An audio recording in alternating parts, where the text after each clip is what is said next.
കർത്താവായ യേശുക്രിസ്തുവിന്റെ അതിപരിശുദ്ധ നാമം വാഴ്ത്തപ്പെടുമാറാകട്ടെ.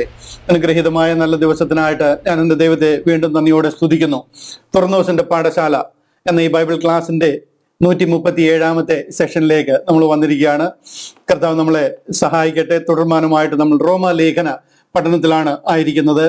കഴിഞ്ഞ ആഴ്ചയിൽ 8ാം അധ്യായത്തിന്റെ 1-ാമത്തെ വാക്യം, 1, 2, 3 വാക്യങ്ങൾ നമുക്ക് ചിന്തിച്ച് തുടങ്ങുവാനായിട്ടിടയായി. എന്നാൽ ഇന്നത് കണ്ടിന്യൂ ചെയ്യുവാനായിട്ട് ഞാൻ കർത്താവിൽ ആഗ്രഹിക്കുന്നു. ഒട്ടും മുഖവരകൾ പറയാതെ ഞാൻ ഈ വിഷയത്തിലേക്ക് തന്നെ ഡയറക്റ്റ് വരിക. കാര്യം 8ാമത്തെ അധ്യായത്തിൽ ഒത്തിരിയും കാര്യങ്ങൾ, നിറയെ കാര്യങ്ങൾ ചിന്തിക്കേണ്ടതായിട്ട് പഠിക്കേണ്ടതായിട്ടുണ്ട്. അതിലേക്ക് വരുമ്പോൾ തുടക്കത്തിൽ തന്നെ 1-ാമത്തെ വാക്യത്തിൽ തന്നെ നമ്മൾ ചിന്തിച്ചത്, ഇപ്പോൾ ക്രിസ്തുവേശുവിലുള്ളവർക്ക് ഒരു ശിക്ഷാവിധിയും ഇല്ല എന്നാണ്. There is therefore now no condemnation to them which are in Christ Jesus. ഇതാണ് നമ്മൾ പഠിച്ചു തുടങ്ങിയത്. ഇത് മുഖവരകളൊന്നും പറഞ്ഞ് വേറെ സ്റ്റോറികളൊന്നും പറഞ്ഞ് ഞാൻ സമയമെടുക്കാതെ ഡയറക്റ്റ് വിഷയത്തിൽ തന്നെ തുടങ്ങി അതിൽ തന്നെ നിൽക്കുവാൻ ഞാൻ ആഗ്രഹിക്കുക. റോമാലേഖനം 8ാം അധ്യായം, അതിന്റെ ഒരു വിഷയ വിഭജനം ആദ്യം ഞാനൊന്ന് പറയാം. എങ്ങനെയാണ് ആ ഒരു അധ്യായത്തെ വിഭജിച്ചിരിക്കുന്നത് അത് നമുക്കൊന്ന് മനസ്സിലായി കഴിയുമ്പോൾ നമ്മൾ ആ പഠിക്കേണ്ട ഒരു പാറ്റേൺ നമ്മുടെ മനസ്സിൽ പതിയുവാനായിട്ട് ഇടയാകും. കഴിഞ്ഞ ആഴ്ചയിൽ ഞാനത് പറഞ്ഞില്ല, എന്നാൽ ഞാനത് ഇപ്പോൾ ഒന്ന് പറയാം. അത് വേണ്ടുന്നവരെ നോട്ട് ചെയ്താൽ നല്ലതായിരിക്കും. 1-ാമത്തെ വാക്യം മുതൽ 9-ാമത്തെ വാക്യം വരെ ശരിക്കും പറഞ്ഞിരിക്കുന്നത് വാക്ക് ആഫ്റ്റർ ദ സ്പിരിറ്റ്, അതായത് പരിശുദ്ധാത്മാവിനെ അനുസരിച്ച് നടക്കുക എന്നുള്ള ഒരു വിഷയമാണ്. പരിശുദ്ധാത്മാവിനെ അനുസരിച്ച് ജീവിക്കുക, അതിന് പ്രകാരം നടക്കുക. വാക്ക് ആഫ്റ്റർ ദ സ്പിരിറ്റ് 1 മുതൽ 9 വരെ. 9 മുതൽ 18 വരെയുള്ള വാക്യങ്ങൾ Christ in you the hope of glory, അതായത് മഹത്വത്തിന്റെ പ്രത്യാശയായ ക്രിസ്തു നിങ്ങളുടെ ഉള്ളിൽ വസിക്കുന്നു എന്നുള്ളതാണ്. 9 മുതൽ 18 വരെയുള്ള വാക്യങ്ങൾ. 18 മുതൽ 23 വരെ നോക്കിയാൽ എ ന്യൂ ക്രിയേഷൻ, ഒരു പുതിയ സൃഷ്ടി, നമുക്കൊരു പുതിയ ശരീരം ലഭിക്കുകയും നാം രൂപാന്തരം പ്രാപിക്കുകയും ഒക്കെ ചെയ്യുന്ന ഒരു ഭാഗമാണ് എ ന്യൂ ക്രിയേഷൻ. 18 മുതൽ 23 വരെ. 24 മുതൽ 30 വരെയുള്ള വാക്യങ്ങൾ help of the Holy Spirit, പരിശുദ്ധാത്മാവിന്റെ സഹായത്താൽ നമുക്ക് എങ്ങനെ ജീവിക്കാൻ കഴിയും, പരിശുദ്ധാത്മാവിന്റെ ആ ഒരു സഹായം, help of the Holy Spirit. 31 മുതൽ 39 വരെയുള്ള വാക്യങ്ങൾ inseparable from the love of God, ദൈവത്തിന്റെ സ്നേഹത്തിൽ നിന്ന് നമ്മെ ഒരു ശക്തിക്കും വേർതിരിക്കുവാൻ കഴിയുകയില്ല. ഇതാണ് ആ വിഷയത്തിന്റെ ഒരു വിഭജനം. 1 മുതൽ 9 വരെ വാക്ക് ആഫ്റ്റർ ദ സ്പിരിറ്റ്, 9 മുതൽ 18 വരെ Christ in you the hope of glory, 18 മുതൽ 23 വരെ എ ന്യൂ ക്രിയേഷൻ, 24 മുതൽ 30 വരെ help of the Holy Spirit, 31 മുതൽ 39 വരെ inseparable from the love of God. ഇതാണ് ഈ വിഷയത്തിന്റെ വിഭജനം. എന്നാൽ ഇന്ന് നമ്മൾ ചിന്തിക്കുന്നത് 1 മുതൽ 9 വരെയുള്ള ഭാഗങ്ങൾ വാക്ക് ആഫ്റ്റർ ദ സ്പിരിറ്റ് ആണ്. ഞാൻ എൻ്റെ മനസ്സിൽ ടാർഗറ്റ് ചെയ്തിരിക്കുന്നതും മറ്റൊന്നും പറയാതിരിക്കുന്നതും 2-ാമത്തെ ഭാഗം കൂടെ ചിന്തിക്കണം, 9 മുതൽ 18 വരെ. അതിലാണ് ക്രൈസ്റ്റ് ഇൻ യു, കർത്താവ് യേശു ക്രിസ്തു നമ്മുടെ ഉള്ളിൽ വസിക്കുന്നു എന്നുള്ള ഭാഗം. അടുത്ത ആഴ്ചയിൽ കർത്താവ് അനുവദിച്ചാൽ എ ന്യൂ ക്രിയേഷൻ എന്നുള്ള ഭാഗത്തേക്ക് കടക്കണം, അതായത് ഒരു പുതിയ സൃഷ്ടി. ആ പുതിയ സൃഷ്ടി എന്ന് പറയുമ്പോൾ നാം ഒരു പുതിയ സൃഷ്ടിയായിട്ട് മാറുക. നാം ഒരു പുതിയ സൃഷ്ടിയാകുന്നതിന് മുൻപായിട്ട് തന്നെ ദൈവപുത്രൻ മനുഷ്യപുത്രനായത് എങ്ങനെ, കർത്താവ് യേശു ക്രിസ്തുവിന്റെ ആ മനുഷ്യപുത്രൻ എന്ന് പറയുന്ന ആ ഒരു എന്താ പറയുന്നത്, ആ ഒരു റോൾ, കർത്താവ് മനുഷ്യപുത്രനായിട്ട് ലോകത്തിൽ അവതരിച്ചതും മനുഷ്യപുത്രൻ എന്നുള്ള ആ ഒരു ഭാഗം അല്പം കൂടെ വിശദീകരിക്കുകയും നിങ്ങളുടെ മനസ്സിൽ അതൊന്ന് എത്തിക്കുകയും ചെയ്യേണ്ടതായിട്ടുണ്ട്. അതുകൊണ്ട് അടുത്ത ആഴ്ചയിൽ മിക്കവാറും നമ്മൾ ആ ഭാഗം ചിന്തിക്കുന്നതായിരിക്കും, സൺ ഓഫ് മാൻ എന്നുള്ള ആ ഒരു വിഷയം. ഇങ്ങനെയാണ് കാര്യങ്ങളെ വിഭജിച്ചിരിക്കുന്നത്. 8-ാമത്തെ അധ്യായത്തിന്റെ 1-ാമത്തെ വാക്യത്തിൽ നമ്മൾ തുടങ്ങി. നമ്മൾ അതിലിങ്ങനെ വായിച്ചത്, അതുകൊണ്ട് ഇപ്പോൾ ക്രിസ്തുവേശുവിലുള്ളവർക്ക് ഒരു ശിക്ഷാവിധിയുമില്ല. ഇവിടെ ഓരോ വാക്യങ്ങളെയും തലനാര് കീറി നമ്മൾ അനലൈസ് ചെയ്യുന്ന മാതിരി പഠിക്കാനുള്ള വിഷയങ്ങളുള്ളതാണ്. എന്നാലും ഞാൻ അത്രയും ഡീറ്റെയിൽ ആയിട്ട് പോകുന്നില്ല. എന്നാലും വിട്ടുകളയാൻ പാടില്ലാത്തതൊക്കെ ഒരല്പം ഡീറ്റെയിൽ ആയിട്ട് കീറി മുറിക്കേണ്ടതായിട്ടുണ്ട്. അതുകൊണ്ടാണ് കഴിഞ്ഞ ആഴ്ചയിൽ ഞാൻ ആ തുടക്കത്തിലെ അതുകൊണ്ട് എന്നൊരു വാക്യം, there is therefore, ആ അതുകൊണ്ട് എന്നൊരു വാക്ക് ഞാൻ ഒരു 1/2-3 മണിക്കൂർ എടുത്തു.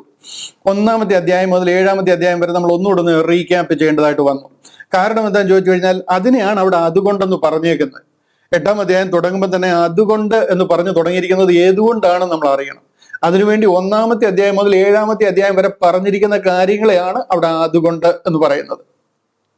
അതുകൊണ്ട് തന്നെ നമ്മൾ പഠിച്ചത് ഒന്നുകൂടെ റീഫ്രഷ് ചെയ്യാൻ നമ്മുടെ നമ്മുടെ ആ മനസ്സിലാക്കിയതിനൊക്കെ ഒന്നുകൂടെ ഒന്ന് റീകാലിബ്രേറ്റ് ചെയ്യാൻ ഞാൻ കഴിഞ്ഞ ആഴ്ചയിൽ കുറച്ച് സമയമെടുത്തു. അതുകൊണ്ട് ഇന്ന് അതിൽ നിൽക്കത്തില്ല. അതുകൊണ്ട് എന്നുള്ള ഭാഗം കഴിഞ്ഞു. ഇപ്പോൾ ക്രിസ്തുവേശുവിലുള്ളവർക്ക് ഒരു ശിക്ഷാവിധിയുമില്ല. ഞാൻ ഈ വാക്യത്തിൽ അധികം നിൽക്കത്തില്ല. എന്നാലും ഈ രണ്ടാമത്തെ വാക്യത്തിൽ ഈ ക്രിസ്തുവേശുവിലുള്ളവർക്ക് എന്നൊരു വാക്യത്തിൽ അല്പസമയം നിന്ന് അതിൽ നിങ്ങളെ ഒന്ന് ഉറപ്പിക്കണം. അതിനുശേഷം നമ്മൾ മുന്നോട്ട് പോകാം. ഇന്ന് മിക്കവാറും ഞാൻ ഉദ്ദേശിച്ച പ്രോഗ്രസ് തന്നെ നമുക്ക് കിട്ടും, ഭാരപ്പെടണ്ട. ക്രിസ്തുവേശുവിലുള്ളവർക്ക്, ഇവിടെ ആരാണ് ക്രിസ്തുവേശുവിലുള്ളവര് എന്ന് നമ്മളൊന്ന് അറിഞ്ഞിരിക്കണം. നമുക്കിത് അറിയത്തില്ല എന്നുണ്ടെങ്കിൽ നമ്മൾ തെറ്റിലായി പോകും. നമ്മൾ തെറ്റിദ്ധരിച്ച് പലരും ക്രിസ്തുവിലുള്ളവരാണെന്ന് വിചാരിച്ച് നമ്മൾ അതിൻ്റെ ഒക്കെ പുറകെ പോകുന്നതിനിടയായി തീരും. അതുകൊണ്ട് ആരാണ് ക്രിസ്തുവേശുവിലുള്ളവർ എന്ന് നമ്മളൊന്ന് അറിഞ്ഞിരിക്കണം. അത് അറിഞ്ഞില്ല എന്നുണ്ടെങ്കിൽ നമ്മുടെ ക്രിസ്തീയ ജീവിതത്തിൽ തന്നെ അത് നമുക്കൊരു പ്രശ്നമായിട്ട് തന്നെ വരും. അതുകൊണ്ടാണ് ഞാൻ അതിനൊക്കെ ഒരു അല്പം കൂടെ സമയം എടുത്ത് വിശദീകരിക്കുന്നത്. ഇവിടെ നമ്മൾ പലരും വിചാരിച്ചിരിക്കുന്നത് ക്രിസ്തുവേശുവിലുള്ളവരെന്ന് പറയുമ്പോൾ നമ്മുടെ മനസ്സിലെ ഒരു ധാരണ, ഓക്കെ, വളരെ ആത്മീയമായിട്ട് ജീവിക്കുന്ന ഒരാൾ, അല്ലെന്നുണ്ടെങ്കിൽ നോക്കിക്കഴിഞ്ഞാൽ വീണ്ടും ജനനം പ്രാപിച്ചു എന്ന് പറയുന്നവരുണ്ട്. വീണ്ടും ജനനം പ്രാപിച്ചു, അങ്ങനെ ക്രിസ്തുവിലായി എന്ന്. അവരാണോ ആക്ച്വലി ക്രിസ്തുവിലുള്ളവർ? അതോ വീണ്ടും ജനനം പ്രാപിച്ചതിന് ശേഷം ജലസ്നാനം സ്വീകരിച്ചു, വിശ്വാസ സ്നാനം സ്വീകരിച്ചു എന്ന് പറയുന്നവരാണോ?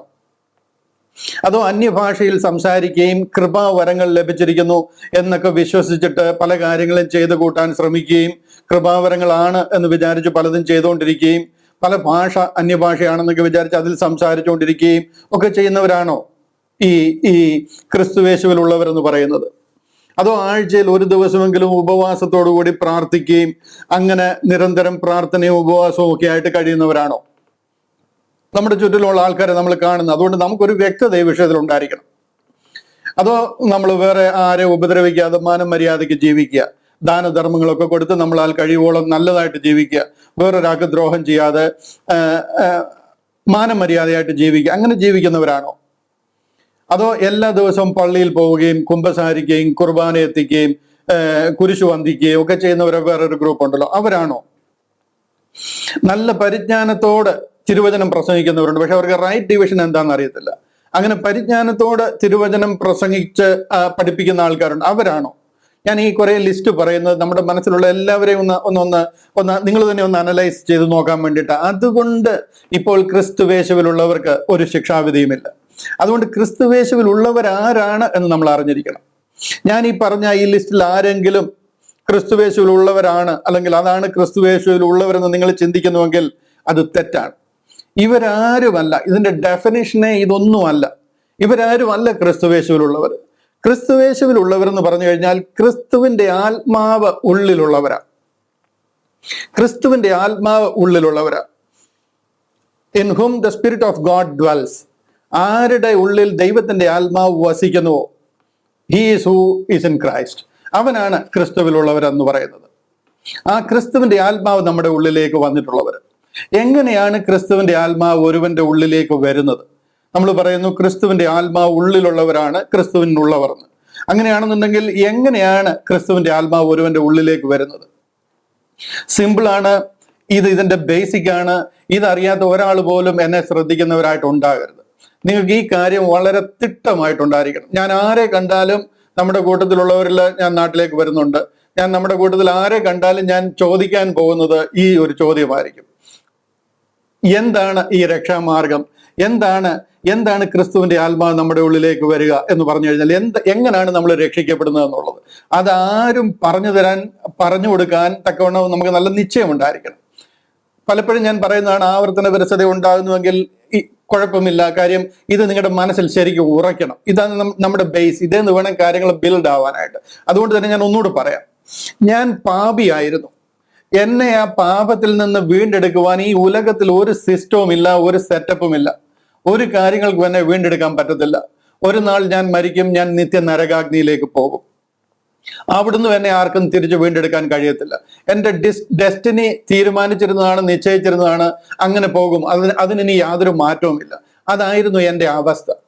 ഞാൻ പാപിയായിരുന്നു. എന്നെ പാപത്തിൽ നിന്ന് വീണ്ടെടുക്കാൻ ഒരു സിസ്റ്റവും ഈ ഉലകത്തിൽ ഇല്ലായിരുന്നു. അങ്ങനെ ആയിരുന്നപ്പോൾ ദൈവം മനുഷ്യനായിട്ട് ഈ ലോകത്തിൽ അവതരിച്ചു. ആ കർത്താവ് എൻ്റെ പാപത്തെ തൻ്റെ തോളിലേറ്റി.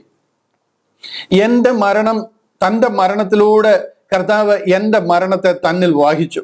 അല്ലെങ്കിൽ ഞാൻ മരിക്കേണ്ടതിന് പകരം കർത്താവ് മരിച്ചു, എൻ്റെ മരണം കർത്താവ് ഏറ്റെടുത്തു, ആ കർത്താവിന്റെ മരണത്തിലൂടെ എൻ്റെ മരണം സംഭവിച്ചു. അത് നിങ്ങൾക്ക് മനസ്സിലാകുന്നുണ്ടോ ഞാൻ പറയുന്നത്? കർത്താവ് നമ്മുടെ പാപം തൻ്റെ തോളിൽ ഏറ്റുകൊണ്ട് നമ്മൾ മരിക്കേണ്ട മരണം കർത്താവ് ഏറ്റെടുത്ത് മരിക്കുക.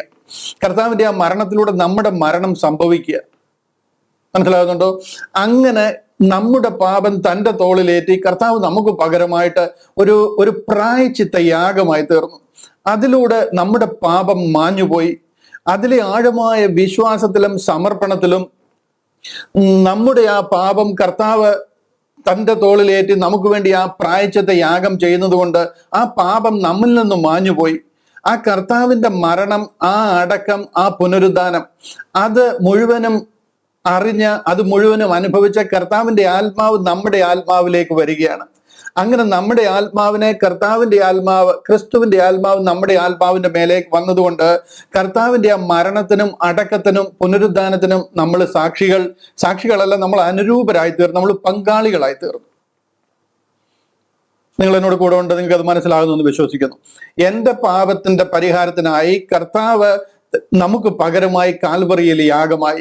കർത്താവിന്റെ ആ മരണ അടക്ക പുനരുദ്ധാനത്തോടുകൂടി കർത്താവിന്റെ ആ ആത്മാവ് നമ്മിലേക്ക് വന്നു കഴിഞ്ഞപ്പോൾ നമ്മുടെ ആത്മാവ് കർത്താവിന്റെ മരണത്തോടും അടക്കത്തോടും പുനരുദ്ധാനത്തോടും ഏകീഭവിക്കുന്നതിന് കാരണമായി.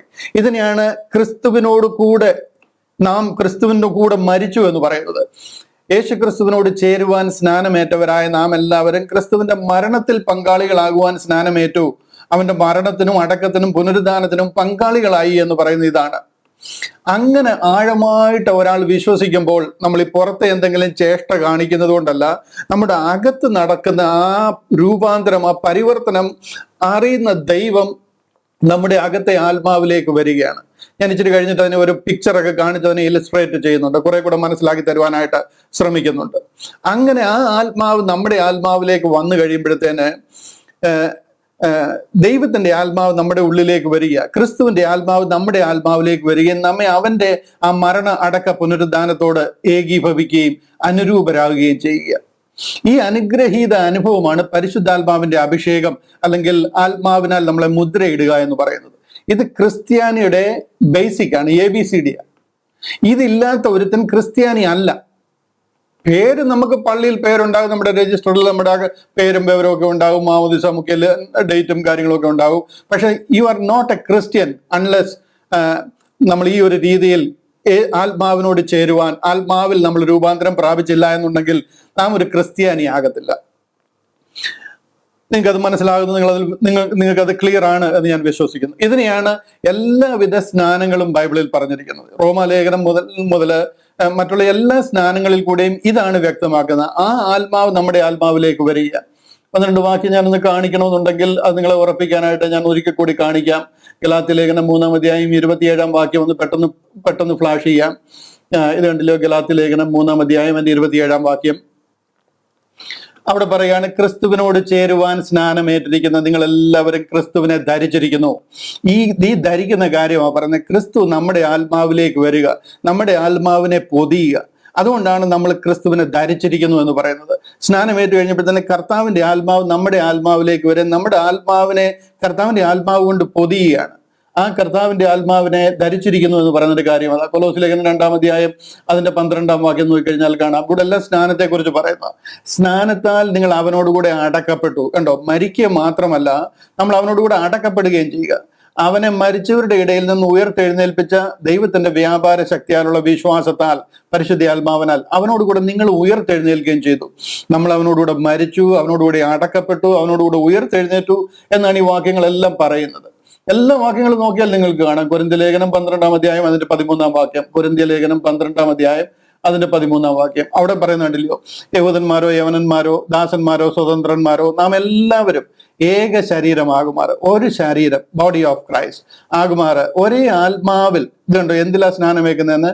വെള്ളത്തിലല്ല, ഒരേ ആത്മാവിൽ സ്നാനമേറ്റും എല്ലാവരും ഒരേ ആത്മാവിനെ പാനം ചെയ്തുമിരിക്കുന്നു. ഈ ബൈബിളിൽ പൗലോസ് അപ്പോസ്തലൻ പറഞ്ഞിരിക്കുന്ന എല്ലാ സ്നാനങ്ങളിലും ഇതാണ് പറയുന്നത്. റോമാലേഖനം 6-ാം അധ്യായം അതിന്റെ 3-4 വാക്യങ്ങളിലും ഇത് തന്നെയാണ് പറയുന്നത്. അല്ല, യേശു ക്രിസ്തുവിനോട് ചേരുവാൻ സ്നാനമേറ്റവരായ നാം എല്ലാവരും അവന്റെ മരണത്തിൽ, കണ്ടോ, അവന്റെ മരണത്തിൽ പങ്കാളികളാകുവാൻ സ്നാനമേറ്റിരിക്കുന്നു. അങ്ങനെ മരണത്തിൽ പങ്കാളികളാകുവാൻ സ്നാനമേറ്റ ആ സ്നാനത്താൽ അവന്റെ മരണത്തിന് പങ്കാളികളായി തീർന്ന സ്നാനത്താൽ അവനോടുകൂടെ കുഴിച്ചിടപ്പെട്ടു. കണ്ടോ, ക്രിസ്തു മരിച്ചിട്ട് മഹിമയാൽ ജീവിച്ചെഴുന്നേറ്റ് പോലെ അവന്റെ കൂടെ ആ ജീവന്റെ പുതുക്കത്തിൽ നടക്കേണ്ടത് തന്നെ. നമ്മൾ മരിച്ചു, അടക്കി, നമ്മൾ ഉയർത്തെഴുന്നേറ്റു. ഈ കാര്യങ്ങൾ തന്നെയാണ് പോളിന്റെ എല്ലാ ലേഖനത്തിലും പറയുന്നത്. അതിനകത്ത് യാതൊരു വ്യത്യാസവുമില്ല. എഫേസ്യ ലേഖനം 4-ാം അധ്യായം 5-ാം വാക്യത്തിൽ പറയുകയാണ്, ഈ ഒരു സ്നാനമേ ഉള്ളൂ. ഇത് ക്രിസ്ത്യാനിക്കുള്ള സ്നാനം. കർത്താവ് ഒരുവൻ, വിശ്വാസം ഒന്ന്, സ്നാനമൊന്ന്. One Lord, one faith, one baptism. നമുക്ക് ഈ ബൈബിളിൽ ഒരു 14 തരം ബാപ്റ്റിസത്തെ കുറിച്ച് പറയുന്നുണ്ട്. പക്ഷെ ഇതൊന്നും നമ്മുടെ ബാപ്റ്റിസത്തെ കുറിച്ച് പറയുന്നത് നമുക്ക് വേണ്ടി പറയുന്ന കാര്യങ്ങളോ അല്ല. അതെല്ലാം പറഞ്ഞിരിക്കുന്ന ഒരു ഗ്രൂപ്പ് ജനമുണ്ട്, ഒരു കാലഘട്ടമുണ്ട്, അതിൻ്റെ അനുസരിച്ച് അവർക്ക് കൊടുത്തിരുന്നത്. ഇന്ന് നമ്മളോട് പറഞ്ഞിരിക്കുന്നത് നമ്മളെ യേശുക്രിസ്തുവിന്റെ മരണത്തോട് ഏകീഭവിക്കുവാൻ സ്നാനമേൽക്കുന്ന ഒരു സ്നാനമാണ്. ഇത് നമ്മുടെ ബേസിക്. ഇത് അറിയത്തില്ല എന്നുണ്ടെങ്കിൽ പരിശുദ്ധാത്മാവ് നമ്മിലേക്ക് വരാനുള്ള വഴി അടയുക ചെയ്യുന്നത്. ഈ സ്നാനം നമ്മളൊരു ജലസ്നാനമാണെന്ന് പറഞ്ഞ് പഠിപ്പിച്ചു കഴിഞ്ഞാൽ പരിശുദ്ധാത്മാവ് നമ്മിലേക്ക് വരുന്ന റൂട്ടാ ഇതല്ല, വരുന്ന വഴിയാ. കർത്താവിന്റെ ആത്മാവ് നമ്മുടെ ആത്മാവിലേക്ക് വരുന്നത് ഈ ഒരു വിശ്വാസത്തിലാണ്. ഏത് വിശ്വാസത്തിൽ? കർത്താവിന്റെ മരണ, അടക്ക, പുനരുദ്ധാനത്തിലെ ഞാൻ പാപിയായിരുന്നു, എൻ്റെ പാപം കർത്താവ് തോളിലേറ്റിക്കൊണ്ട് എനിക്ക് പകരമായി പ്രായശ്ചിത്ത യാഗമായി എന്ന് ഞാൻ ആഴമായിട്ട് വിശ്വസിക്കുകയും എൻ്റെ മനസ്സിൽ അതിലെ ആ ആഴമായ പരിവർത്തനം നടക്കുകയും ചെയ്യുമ്പോൾ ആ ദൈവത്തിന്റെ ആത്മാവ് എൻ്റെ ആത്മാവിലേക്ക് വരുന്ന ഒരു റൂട്ട്. ഇതാണ് ക്രിസ്ത്യാനിയായി തീരുന്ന റൂട്ട് എന്ന് പറയുന്നത്. അവിടെ നമ്മൾ തട വെച്ച് കഴിഞ്ഞാൽ, അതിനൊരു വലിയ തടയിട്ട് കഴിഞ്ഞാൽ നമ്മൾ ക്രിസ്ത്യാനി ആകത്തില്ല. ഈ പരിശുദ്ധ ആത്മാവ് നമ്മിലേക്ക് വരത്തുമില്ല. നമ്മൾ ഈ വിഷയമേ അറിയാതെ പോകും. മാനസാന്തരവും ജലസ്നാനവും ഒക്കെ ഇതിന് പരിഹാരമല്ല. ആ ജലസ്നാനമാണ് ഈ സ്നാനം എന്ന് പഠിപ്പിച്ചു കഴിഞ്ഞാൽ സംഭവിക്കുന്നത് എന്താണെന്ന് ചോദിച്ചു കഴിഞ്ഞാൽ ഒരു തന്ത്രപരമായിട്ട് നമ്മളെ സത്യത്തിൽ നിന്നും എന്നേക്കുമായിട്ട് മാറ്റിക്കളയുക ചെയ്യുന്നത്. പിന്നെ ഒരിക്കൽ പോലും നമ്മൾ ഇതിലേക്ക് വരാൻ ഇടയാകരുത്. നമ്മൾ ഓൾറെഡി സ്നാനപ്പെട്ടു, നമ്മൾ ആ ഒരു ഭാഗം കഴിഞ്ഞു, നമ്മളെ ആ ഭാഗത്ത് നിന്നേ മാറ്റുക. ഇന്ന് അതാണ് ക്രിസ്ത്യാനിറ്റിക്ക് സംഭവിച്ചിരിക്കുന്നത്. ഇവിടെ ഞാൻ ഈ കഴിഞ്ഞ പ്രാവശ്യമൊക്കെ കാണിച്ച 2 കൊരിന്ത്യർ 4-ാം വാക്യത്തിന്റെ പ്രസക്തി ഇരിക്കുന്നത്. ഈ കൊരിന്ത്യർ കഴിഞ്ഞ 2-ാമത്തെ ലേഖനം അതിന്റെ 4-ാം അധ്യായം 4-ാം വാക്യം പറയുന്നുണ്ടല്ലോ, ദൈവപ്രതിമയായ ക്രിസ്തുവിന്റെ തേജസ്സുള്ള സുവിശേഷത്തിന്റെ പ്രകാശനം. അതാ സുവിശേഷം. ആ സുവിശേഷത്തിന്റെ പ്രകാശനം ശോഭിക്കാതിരിക്കാൻ, അത് നമുക്കാർക്കും മനസ്സിലാകാതിരിക്കാൻ ഈ ലോകത്തിന്റെ ദൈവം, അത് സാത്താനാണ്, അവിശ്വാസികളുടെ മനസ്സ് കുരുടാക്കിയിരിക്കുന്നു. ഇവിടെ ഒരു വലിയ തന്ത്രമായി അവിശ്വാസി ആരാന്നുള്ളത്. അതെല്ലാവരും വിശ്വാസിയാണെന്ന് വിചാരിച്ചിരിക്കുക. നമ്മളെല്ലാവരും വിശ്വാസികളാണ്, അവിശ്വാസികളല്ല, നമ്മളെല്ലാം വിശ്വാസികളാണെന്ന് വിചാരിച്ചിരിക്കുന്ന കാരണം അങ്ങനെ ഒരു മൂഢ സ്വർഗത്തിൽ വേറെ പൂട്ടിയിരിക്കുക. കാര്യം വിശ്വാസം എന്താണെന്നേ ഇന്നത്തെ ക്രിസ്ത്യാനിക്ക് അറിയത്തില്ല. നമ്മൾ ക്രിസ്ത്യാനികൾ വിശ്വസിച്ചിരിക്കുന്ന വിശ്വാസം യേശു ക്രിസ്തു ആണെന്ന് വിശ്വസിക്കണം എന്നുള്ളതാണ്. അതല്ല വിശ്വാസി എന്ന് പറയുന്നത്. യേശു ക്രിസ്തുവാണെന്ന് അറിയാവുന്ന ഒത്തിരിയും ആൾക്കാരുണ്ട്. സാത്താൻ 1-ാം തരമായിട്ട് അറിയാം. അവൻ അറിയുക തന്നെയല്ല, അവൻ വിറയ്ക്കുകയും ഭയപ്പെടുകയും ചെയ്യുന്നതാ ക്രിസ്തുവാണെന്ന് അറിഞ്ഞിട്ട്. അത് അറിയുന്നതല്ല വിശ്വാസി എന്ന് പറയുന്നത്. വിശ്വാസി എന്ന് പറയുന്നത് താങ്കൾ പാപിയായിരുന്നു എന്നും എൻ്റെ പാപത്തിന് വേറെ ഒരു പരിഹാര മാർഗവും ഇല്ലായിരുന്നു, എന്തെങ്കിലും പരിഹാരം ഉണ്ടായിരുന്നുണ്ടെങ്കിൽ കർത്താവ് അത് ചെയ്തേനെ. ഉലകത്തിന്റെ കീഴിൽ, ആകാശത്തിന്റെ കീഴിൽ ഒരു പരിഹാരവും അതിനില്ല. അതുകൊണ്ട് ആ ഉലകത്തിന്റെ, സ്വർഗത്തിന്റെയും ഭൂമിയുടെയും നാഥനായ ദൈവം മനുഷ്യനായി ലോകത്തിൽ അവതരിച്ചു. എന്റെയും നിങ്ങളുടെയും പാപത്തിന്റെ പരിഹാരമായി കർത്താവ് കാൽവറിയിൽ ഒരു മറുവില യാഗമായി തീർന്നു.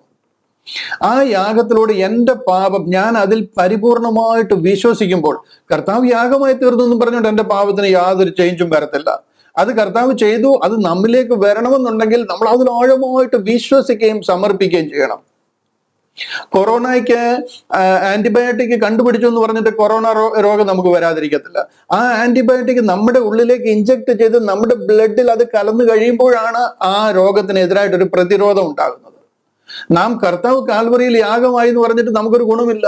എൻ്റെ പാപത്തിന്റെ പരിഹാരത്തിനായി കർത്താവ് കാൽവറിയിൽ തകർക്കപ്പെട്ടു എന്ന് ഞാൻ ആഴമായിട്ട് വിശ്വസിക്കുകയും അതിൽ സമർപ്പിക്കുകയും അതിൽ സന്തോഷിക്കുകയും അതിൽ നന്ദി പറയുകയും ചെയ്യുമ്പോഴാണ് എൻ്റെ ആ ഉള്ളം അതിൽ പ്രസാദിക്കുന്നത്, ഞാൻ അതിൽ പൂർണ്ണമായിട്ടായിത്തീരുന്നത്. അങ്ങനെ എൻ്റെ ആ ഉള്ളത്തിൽ നടക്കുന്ന പരിവർത്തനത്തെ ഉള്ളതുപോലെ അറിയുന്ന ദൈവം എൻ്റെ ഉള്ളം അറിഞ്ഞിട്ട് എന്നെ, ആ ദൈവത്തിന്റെ ആത്മാവ് നമ്മുടെ ആത്മാവിലേക്ക് വരികയും നമ്മുടെ ഉള്ളിൽ കർത്താവ് വസിക്കുകയും ചെയ്യുക. ദൈവത്തിന്റെ ആത്മാവ് നമ്മുടെ ഉള്ളിലേക്ക് വരിക. ആ ആത്മാവില്ലാത്തവൻ ദൈവത്തിനുള്ളവനല്ല എന്നാണ് ഈ റോമാലേഖനം നമ്മൾ ഈ പഠിച്ചുകൊണ്ടിരിക്കുന്നത്. അതിന്റെ 8-ാം അധ്യായം 9-ാം വാക്യം ഒന്ന് കാണിക്കാം. റോമാലേഖനം 8-ാം അധ്യായം 9-ാം വാക്യം. അവിടെ പറയുന്നത് കണ്ടോ, നിങ്ങളോ ദൈവത്തിന്റെ ആത്മാവ് നിങ്ങളിൽ വസിക്കുന്നു എന്ന് വരികിൽ ജഡ സ്വഭാവമുള്ളവരല്ല, ആത്മ സ്വഭാവമുള്ളവരത്രേ. ക്രിസ്തുവിന്റെ ആത്മാവില്ലാത്തവൻ ക്രിസ്തുവിനുള്ളവനല്ല. കണ്ടോ? ഈ ഒരു ആത്മാവ് നമ്മുടെ ഉള്ളിൽ വന്നിട്ടില്ല എന്നുണ്ടെങ്കിൽ പിന്നെ നിങ്ങൾ ക്രിസ്ത്യാനി അല്ല എന്നാണ് ഈ വാക്യം പറയുന്നത്. നിങ്ങൾ ക്രിസ്തുവിന്റെ അനുയായി അല്ല, നിങ്ങൾ ക്രിസ്ത്യാനിയെ അല്ല. ഇനി ആ ദൈവത്തിന്റെ ആത്മാവ് നമ്മിലേക്ക് വന്നിട്ടില്ല എന്ന് വിശ്വസിക്കുക, അല്ലെങ്കിൽ ആ വരുന്ന മാർഗം വേറൊരു മാർഗമായിട്ട് മാറ്റിക്കളയുക എന്നൊക്കെ പറയുമ്പോഴത്തേന് ഇതിന്റെ വഴി അടച്ചു കളയുക. അങ്ങനെയുള്ള ഒരാൾ വിശ്വാസി അല്ല, ക്രിസ്ത്യാനിയുമല്ല. ഇവിടെ സാത്താൻ പറയുന്നത് കണ്ടില്ലയോ, അവൻ അവിശ്വാസികളുടെ കണ്ണ് കുരുടാക്കിയിരിക്കുന്നു. ഈ ലോകത്തിന്റെ ദൈവം അവിശ്വാസികളുടെ കണ്ണ് കുരുടാക്കി. ഈ അവിശ്വാസികളെല്ലാം ഇന്ന് വിശ്വാസികളാണെന്ന് വിശ്വസിച്ചിരിക്കുക. അർത്ഥാൽ അവർക്ക് എന്താ വിശ്വസിക്കേണ്ടതെന്ന് കൂടെ പോലും അറിയത്തില്ല. ഇന്നത്തെ ക്രിസ്ത്യാനിയുടെ സ്ഥിതിയാണ് ഞാൻ ഈ പറയുന്നത്. ഞാൻ ഈ ഉട്ടോപ്പിയയിൽ നടക്കുന്ന ഒരു കഥയല്ല പറയുന്നത്. നമ്മുടെ ഇടയിൽ നടക്കുന്ന ക്രിസ്ത്യാനികൾ ഏത് വിധത്തിലായിരിക്കുന്നു എന്നുള്ള അവരുടെ അനുഭവമായി പറയുന്നത്. അപ്പൊ അവരെല്ലാവരും തെറ്റിദ്ധരിച്ചിരിക്കുന്നത് നമ്മൾ ഓൾറെഡി ക്രിസ്ത്യാനികളാണ്, നമ്മൾ ഇതിലെല്ലാം വിശ്വാസികളാണ്. ഇതെല്ലാം നമ്മളും വിശ്വസിക്കുന്നുണ്ടല്ലോ. കർത്താവ് മരിച്ചു നമുക്കറിയാമല്ലോ, കർത്താവ് ക്രൂശിൽ മരിച്ചു, ഉയർത്തെഴുന്നേറ്റു, ഇനിയും വീണ്ടും വരും, ഇതെല്ലാം നമുക്കറിയാമല്ലോ എന്നാ പറയുന്നത്. അഫ്കോഴ്സ് നിങ്ങൾക്കറിയാം, നിങ്ങൾക്കറിയാവുന്ന പോലെ ഒത്തിരി പേർക്ക് അറിയാം. പക്ഷെ അത് അറിഞ്ഞുകൊണ്ട് ഒരു ഗുണവുമില്ല, അതൊരു അറിവാ. അതല്ല നമ്മളെ രക്ഷിക്കുന്നത്. ആ അറിവിൽ കൂടി, അതായത് കർത്താവിന്റെ ആ മരണത്തിൽ കൂടി നമ്മുടെ പാപം മോചിക്കപ്പെട്ടിരിക്കുന്നു എന്നുള്ളൊരു ആഴമായ ട്രസ്റ്റ്, അതൊരു വിശ്വാസം എന്ന് പറയാൻ പറ്റത്തില്ല, അതിലങ്ങനെ ട്രസ്റ്റാണ്. ഇതിന്റെ അപ്പുറത്തിന് വേറെ ഒന്നിന്റെ ആവശ്യമില്ല. ഇനി ഇത് കഴിഞ്ഞിട്ട് എനിക്ക് വേറെ ചില കൂടെ കാര്യങ്ങളൂടെ ഒക്കെ ചെയ്യാനുണ്ടെന്ന് പറഞ്ഞു കഴിഞ്ഞാൽ കർത്താവിനെ ആക്ഷേപിക്കുന്നതിന് തുല്യം, കർത്താവിന്റെ ക്രൂശ് മരണത്തെ ആക്ഷേപിക്കുന്നതിന് തുല്യമാണ്. അടിസ്ഥാനം മറിഞ്ഞു പോയാൽ നീതിമാൻ എന്ത് ചെയ്യും? സങ്കീർത്തനം 11:3. ക്രിസ്ത്യാനിയുടെ അടിസ്ഥാനം തകിടം മറിഞ്ഞു കിടക്കുക. അത് ഇന്നും ഇന്നലെ മറിഞ്ഞതല്ല. 2-ാം നൂറ്റാണ്ട് 3-ാം നൂറ്റാണ്ടിൽ കോൺസ്റ്റന്റൈൻ ചക്രവർത്തിയുടെ ഒക്കെ കാലം മുതലേ മറിഞ്ഞിരിക്കുക. അതിൻ്റെ കൂടെ ആ രാഷ്ട്രീയപരമായിട്ട് എങ്ങനെ ഈ പ്രസ്ഥാനത്തെ വളർത്തിക്കൊണ്ട് പോകാമെന്ന് തല പുകഞ്ഞ് ആലോചിച്ച കുറെ സഭാ പിതാക്കന്മാരുണ്ട്. ഈ പിതാക്കന്മാരും അന്ന് കൂടിയ കുറെ ക്രിസ്ത്യൻ കൗൺസിലുകളുണ്ട്. ഇവരെല്ലാം കൂടെ ചേർന്ന് ഒരു ക്രിസ്ത്യാനിറ്റി എന്ന് പറയുന്ന ഒരു സംഗതി ഫോം ചെയ്തിട്ടുണ്ട്. അതാണ് ഇന്നത്തെ ഈ ക്രിസ്ത്യാനിറ്റി. എന്നാൽ ഇതല്ല തിരുവചനം വിഭാവനം ചെയ്യുന്ന ഒരു ക്രിസ്ത്യാനിറ്റി. റോമാലേഖനം ക്രിസ്ത്യാനിറ്റിയുടെ അടിസ്ഥാന ഉപദേശമാണെന്നുണ്ടെങ്കിൽ ആ റോമാലേഖനത്തിൽ പറയുന്ന ക്രിസ്ത്യാനിറ്റി ഇന്ന് നിങ്ങൾ കാണുന്ന ക്രിസ്ത്യാനിറ്റിയെ അല്ല. ബട്ട് അൺഫോർച്ചുനേറ്റ്ലി ഇവരെല്ലാവരും അതൊക്കെ വായിക്കുകയും അതിലിങ്ങനെ സന്തോഷിക്കുകയും പാട്ടും പാടി അങ്ങനെ നടക്കുകയാണ്. ഒരു ദിവസം കർത്താവ് വരും, ഒരു ദിവസം നമ്മുടെ മൂക്കിൽ നിന്ന് ശ്വാസം പോകും. അന്ന് നിങ്ങൾ ഇതിന്റെ വിവരം അറിയും. പക്ഷെ അന്ന് അറിഞ്ഞിട്ട് ഒരു പ്രയോജനവുമില്ല. ഏറ്റവും വലിയ ചതി, വൻ ചതി എന്ന് പറയുന്നത് അതിനെയാണ്. ഇതാണ് ഇന്ന് സാത്താൻ ചെയ്തുകൊണ്ടിരിക്കുന്നത്. ഇതാണ് ഗേറ്റ് മിനിസ്ട്രീസ് ചെയ്യുന്ന ശുശ്രൂഷ. ഈ വചനം എന്താണെന്ന് ജനത്തെ പറഞ്ഞു കൊടുക്കാൻ ശ്രമിക്കുക. ഇവിടെ നമുക്ക് ഭയങ്കര അടിയും ബഹളവും കല്ലേറും ഉപദ്രവവും ഒക്കെ ഉണ്ടാകും. അതൊക്കെ സഹിക്കാൻ തയ്യാറായിട്ടാണ് നമ്മൾ ഇറങ്ങിയിരിക്കുന്നത്. ഈ സത്യം ജനത്തോട് പ്രസംഗിക്കുക. മനസ്സുള്ളവര് രക്ഷിക്കപ്പെടാൻ താല്പര്യമുള്ളവര് അത് തിരഞ്ഞെടുക്കുക. നമ്മളിവിടെ ജബർദസ്തി നിർബന്ധപ്രകാരം ഒരുത്തരെ ഇതിലേക്ക് കൊണ്ടുവരുന്നില്ല. ഒരുത്തരും കൂടുതലാവണമെന്ന് നമുക്ക് വലിയ താല്പര്യവുമില്ല. അതൊന്നും നമ്മുടെ വിഷയമേ അല്ല. നമ്മുടെ വിഷയം ഈ സുവിശേഷം ജനത്തോട് പറയുക എന്നുള്ളത്. മനസ്സുള്ളവർ സ്വീകരിക്കുക, മനസ്സില്ലാത്തവർ അവരുടെ ഇഷ്ടം പോലെ ചെയ്യുക. No problem. നിങ്ങളുടെ ഭാവി അല്ലെങ്കിൽ നിങ്ങളുടെ നിത്യത തീരുമാനിക്കുന്നത് നിങ്ങളാ. നമുക്ക് ഒരാളെ പിടിച്ച് നിർബന്ധിച്ച് ഇതിലേക്ക് കൊണ്ടുവരാൻ കഴിയത്തില്ല. ഇന്ന് ക്രിസ്തീയ രക്ഷാ പദ്ധതി എന്ന് പറയുന്നത് കാൽവറി ക്രൂശിലെ മറുവിലയാകവും അതിലൂടെ ഒഴുകിയ രക്തവും അതിലെ വിശ്വാസവുമാണ് എന്ന് നമ്മൾ അറിയണം. അതറിയാതെ നമ്മളൊരു ഡ്യൂപ്ലിക്കേറ്റ് വിശ്വാസം അതിന് പകരമായിട്ട് ഉപയോഗിച്ചേക്കുക. മാനസാന്തരം, ജലസ്നാനം, ജഡത്തെ ശുദ്ധീകരിച്ച് കാണിച്ച് അതിൽ പ്രശംസിച്ച് ഒരു വിശുദ്ധ ജീവിയാണെന്ന് വരുത്തി തീർത്ത് നമ്മളെന്തോ ജഡപരമായിട്ട് ഭയങ്കര ഒരു വിശുദ്ധനാണ് എന്നൊക്കെ വരുത്തി തീർത്തിരിക്കുന്ന ഒരു രീതിയാണ്. കർത്താവിന്റെ മരണ അടക്ക പുനരുദ്ധാനത്തിലെ ആഴമേറിയ വിശ്വാസവും അതിലെ സമർപ്പണത്തിൽ കൂടി ദൈവത്തിന്റെ ആത്മാവ് നമ്മുടെ ആത്മാവിലേക്ക് വരെ നമ്മുടെ അകത്തെ മനുഷ്യൻ ശക്തിപ്പെടുകയും ചെയ്യും. അങ്ങനെ നമ്മുടെ അകത്തെ മനുഷ്യൻ നമ്മുടെ ഈ പുറത്തെ മനുഷ്യനെ കൺട്രോൾ ചെയ്യുന്ന, ഇന്നർ മാൻ കൺട്രോൾസ് ഔട്ടർ മാൻ, നമ്മുടെ അകത്തെ മനുഷ്യൻ പുറത്തെ മനുഷ്യനെ കൺട്രോൾ ചെയ്യുന്ന ഒരു സംവിധാനം, അതാണ് ക്രിസ്തീയ ജീവിതം എന്ന് പറയുന്നത്. അതാണ് നമ്മൾ ഈ പഠിച്ചു വരുന്നത്. ഞാൻ അതിന്റെ പല ഭാഗങ്ങൾ പറയും, അപ്പൊ നമുക്ക് അത് കൂടുതൽ മനസ്സിലാകും. ഇന്ന് നമ്മൾ ഈ സ്നാനം ഒന്നുകൂടെ നിങ്ങളുടെ മനസ്സിലേക്കൊന്നും ഉറപ്പിക്കാൻ എനിക്ക് പ്രേരണയുണ്ട്. ഇന്ന് നമ്മൾ മനസ്സിലാക്കണം, ഈ 6-ാം അധ്യായം, റോമാലേഖനം 6-ാം അധ്യായം, അതിന്റെ കാര്യം എന്നെ ഏറ്റവും കൂടുതൽ ഞാൻ ചലഞ്ച് അനുഭവിച്ചിട്ടുള്ളത് ഈ ഭാഗം ജലസ്നാനമാണെന്ന് പറയുന്നവരെ കണ്ടിട്ടുള്ളതാണ് ഏറ്റവും കൂടുതലായിട്ട് ഈ സ്നാനത്തോടുള്ള വിഷയത്തിൽ നിന്നിട്ടുള്ളത് ആൾക്കാർ ഉറച്ചിരിക്കുന്നത്. ഇത് ജലസ്നാനമാണെന്ന് പറഞ്ഞു കഴിഞ്ഞാൽ നിങ്ങൾ ക്രിസ്ത്യാനിയെ അല്ല എന്നാണ് അതിന്റെ അർത്ഥം. കാര്യം ഇതിന്റെ ബേസിക്, ക്രിസ്ത്യാനിറ്റിയുടെ ബേസിക് ആയി അതിനൊരു വലിയൊരു വിലങ്ങുതടി നിങ്ങൾ അതിന്റെ മുന്നേ കൊണ്ട് വെച്ചിരിക്കുകയായി ജലസ്നാനത്തിൽ കൂടെ. പരിശുദ്ധാത്മാവിന് നമ്മിലേക്ക് വരാൻ കഴിയാത്തവണോ ആ വഴി അടച്ചിരിക്കുക. ഇനി ഞാനൊരു കാര്യം കൂടെ ഓർപ്പിക്കാം. As long as you believe Romans 6:3-4 is water baptism, you cannot have the Spirit of God or the Holy Spirit indwells in you. നിങ്ങൾ ഈ റോമാലേഖനം 6-3-4 വാക്യങ്ങള് ജലസ്നാനമാണെന്ന് വിശ്വസിക്കുന്നിടത്തോളം കാലം പരിശുദ്ധാത്മാവിന് നിങ്ങളുടെ ഹൃദയങ്ങളിലേക്ക് വരാനോ നിങ്ങൾ ഒരു ക്രിസ്ത്യാനിയായി തീരുവാനോ കഴിയത്തില്ല. ടെക്നിക്കലിയും കഴിയത്തില്ല, സ്പിരിച്വലിയും കഴിയത്തില്ല. This is the truth whether you like it or not. ഞാൻ ഒരു പിക്ചർ ഒന്ന് കാണിച്ച ഇത് നിങ്ങളെ ഒന്ന് എക്സ്പ്ലെയിൻ ചെയ്യാനായിട്ട് ശ്രമിക്കാം. ഇത് വളരെ സ്പഷ്ടമായിട്ട് പറഞ്ഞിരിക്കുന്ന കാര്യമാണ് എന്ന് പറഞ്ഞാലും ഈ പിക്ചർ ഒന്ന് കാണിക്കുമ്പോൾ നിങ്ങൾക്ക് കുറച്ചുകൂടെ അത് വ്യക്തമാകും. ഇത് രണ്ട് ആൾക്കാരെ ഞാൻ കാണിക്കുക. ഈ ലെഫ്റ്റ് സൈഡിൽ കാണുന്നത് കാർണൽ മാൻ എന്ന് പറയുന്നതാണ് ജഡീക മനുഷ്യൻ അല്ലെങ്കിൽ സാധാരണ മനുഷ്യൻ. ഈ റൈറ്റ് സൈഡിൽ കാണുന്ന, ബൈബിളിന്റെ സൈഡിൽ കാണുന്ന ഇതാണ് സ്പിരിച്വൽ മാൻ അല്ലെങ്കിൽ ആത്മീക മനുഷ്യൻ എന്ന് പറയുന്നത്. രണ്ട് മനുഷ്യരെയാണ് കാണിച്ചിരിക്കുന്നത്. ഇതിലെ ഈ സ്പിരിച്വൽ മാന്റെ കാര്യം പറയാം, അല്ലെന്നുണ്ടെങ്കിൽ വേണ്ട കാർണൽ മാൻ ജഡീക മനുഷ്യന്റെ കാര്യം ഇടത്ത് സൈഡില്, ഈ ബൈബിളിന്റെ ഓപ്പോസിറ്റ് സൈഡില്. എന്റെ ആ മൗസ് ശരിക്കും നിങ്ങളെ കാണിക്കാനായിട്ട് കഴിയുന്നില്ല. നെക്സ്റ്റ് വീക്ക് ഞാൻ അത് ഫിക്സ് ചെയ്യാം. ഈ ബോഡി, സോൾ, സ്പിരിറ്റ്, നമ്മുടെ ശരീരം നമ്മൾ നിർമ്മിച്ചിരിക്കുന്ന ഈ 3 ഭാഗം കൊണ്ട് ട്രൈപാട്രേറ്റ് ബീങ് എന്നാ പറയുന്നത്. അതായത് 3 ഘടകങ്ങളുള്ള ഒരു ജീവിയ ബോഡി, സോൾ, സ്പിരിറ്റ്.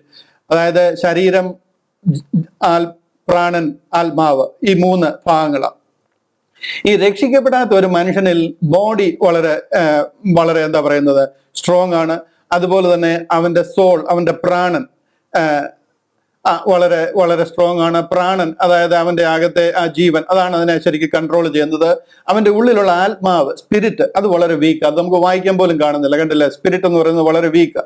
ഈ വീക്കായി പോയത് ഏദൻ തോട്ടം മുതൽ ദൈവം അവനോട് പറഞ്ഞു, നീ ആ നന്മ തിന്മകളെ കുറിച്ചുള്ള ഫലം തിന്നരുത് എന്ന് പറഞ്ഞു കഴിയുമ്പോൾ തിന്നുന്ന നാളിൽ നീ മരിക്കും എന്ന് പറഞ്ഞത് ആ ദൈവവുമായിട്ട് ബന്ധിപ്പിക്കുന്ന ആ ഭാഗമാണ് നിർജീവമായി പോയത് അല്ലെങ്കിൽ സ്പിരിറ്റ്.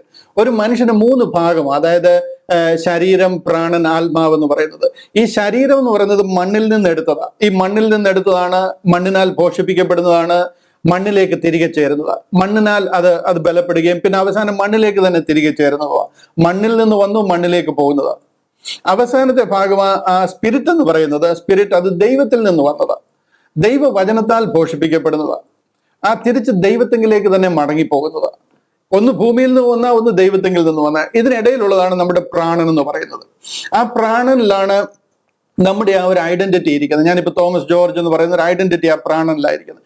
ഞാൻ എന്ന് പറയുന്നത് ആ പ്രാണനാണ്. അപ്പൊ അതിൽ ഞാൻ കൂടുതൽ പ്രശംസിക്കുകയും ഞാൻ എന്റേത് എന്നുള്ളൊരു ഇത് വരുന്നത് ആ പ്രാണനിൽ കൂടാണ്. ആത്മാവ് മരിച്ചു പോയിട്ടുള്ള, അല്ലെന്നുണ്ടെങ്കിൽ ശോഷിച്ചു പോയിട്ടുള്ള, ശക്തിക്കപ്പെടാതെ പോയിട്ടുള്ള ആ ജഡീക മനുഷ്യനിൽ അവനെ നിയന്ത്രിക്കുന്ന അവന്റെ ആ പ്രാണനും അവന്റെ ആ ശരീരവുമാണ്. അവന്റെ ആത്മാവ്, അതായത് ദൈവവുമായിട്ടുള്ള ബന്ധം അവനില്ല. ആ ദൈവവുമായിട്ടുള്ള ഒരു കണക്ഷൻ ഇല്ല. അതൊരു വീക്ക് കണക്ഷൻ, അത് വിട്ടുപോയിരിക്കുക ഓൾമോസ്റ്റ്.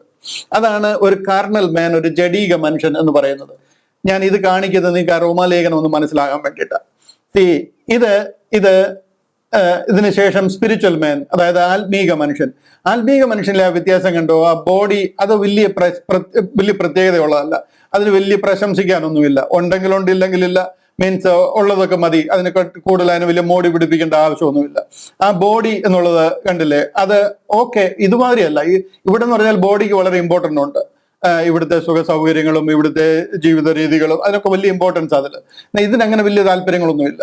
രണ്ടാമത് സോൾ എന്ന് പറയുന്നത്, ഞാൻ എന്ന് പറയുന്നത്, എൻ്റെ ആത്മാവ്, ഞാൻ എന്ന് പറയുന്ന ആ ഭാഗം, അത് വളരെ വീക്ക്. അതിന് വലിയ പ്രശംസിക്കാനൊന്നുമില്ല. പ്രശംസിക്കാനുള്ളത് മുഴുവൻ സ്പിരിറ്റിലാണ്. സ്പിരിറ്റ് കണ്ടില്ല, കർത്താവിന്റെ ആത്മാവ്, നമ്മുടെ ആത്മാവ് ബലപ്പെട്ടിരിക്കുക. ഈ ആത്മാവ് ബലപ്പെടാൻ കാര്യം എന്താണെന്ന് ചോദിച്ചു കഴിഞ്ഞാൽ പരിശുദ്ധ ആത്മാവ് ഈ ആത്മാവിന്റെ മേലെ വന്നിരിക്കുക. ഇത് കണ്ടില്ലയോ? ഈ ആത്മാവ്, പരിശുദ്ധ ആത്മാവിനെ കണ്ടോ? ഈ പരിശുദ്ധ ആത്മാവ് നമ്മൾ രക്ഷിക്കപ്പെട്ട് കഴിഞ്ഞപ്പോൾ ഈ അഡീഷണലി പരിശുദ്ധ ആത്മാവ് ഈ ആത്മാവിന്റെ മേൽ വന്നപ്പോഴത്തേന് ഇത് ജീവൻ പ്രാപിച്ചിരിക്കുക. ഇത് ഇതുപോലെ ചത്ത് കിടന്നിരുന്ന, എന്നാൽ ഇതിൽ വന്നു കഴിഞ്ഞപ്പോഴത്തേന് അത് ജീവൻ പ്രാപിച്ചിരിക്കുക. ഇപ്പോൾ അത് ശക്തി പ്രാപിച്ചിരിക്കുക, അത് ജീവൻ പ്രാപിച്ചിരിക്കുക. അത് ജീവൻ പ്രാപിച്ചുവെങ്കിലും അതിനെ അനുദിനം ശക്തിപ്പെടുത്തണം. ആ ശക്തിപ്പെടുത്തിയാലേ ഒറ്റ ദിവസം വന്നപ്പോഴത്തേനും അതങ്ങ് സൂപ്പർമാനായിട്ട് മാറത്തില്ല. അത് നമ്മുടെ ഉള്ളിലേക്ക് വന്നിരിക്കുകയാണ്, നമ്മുടെ ആത്മാവിനെ തുണ നീക്കുകയാണ്, നമ്മുടെ ആത്മാവിൻ്റെ കൂടെ എന്തിനും അത് നമ്മളോടൊപ്പം ഉണ്ട്. അതിനെ ശക്തിപ്പെടുത്തുന്ന ആഹാരമാണ് ഈ ഹോളി ബൈബിൾ അല്ലെങ്കിൽ തിരുവചനം എന്ന് പറയുന്നത്. ഈ തിരുവചനം നമ്മൾ ഇതിന് 3 നേരം ആഹാരം കൊടുക്കുന്നത് പോലെ ഈ തിരുവചനം ഇതിലേക്ക് കൊടുക്കണം. ആ തിരുവചനത്തിൽ കൂടിയാണ് ഇത് ശക്തിപ്പെടുന്നത്. ഈ ഇന്നർ മാൻ എന്ന് പറയുന്ന ഈ സ്പിരിറ്റിനെയാണ് അത് ശക്തിപ്പെടുന്നത്. ഔട്ടർ മാൻ ആണ് ഈ ബോഡി എന്ന് പറയുന്നത്. ഈ ഔട്ടർ ബോഡിയെ കൺട്രോൾ ചെയ്യേണ്ടുന്നത് ഈ ഇന്നർ മാനാണ്. മനസ്സിലായോ? ഇപ്പൊ ആ വ്യത്യാസം നിങ്ങൾക്ക് മനസ്സിലായോ? ഇവിടെ ഈ സ്പിരിച്വൽ മനുഷ്യൻ എന്ന് പറയുന്നത് റിന്യൂഡ് ആണ്. റിന്യൂഡ് എന്ന് പറഞ്ഞു കഴിഞ്ഞാൽ പുതുക്കം പ്രാപിച്ചതാണ്.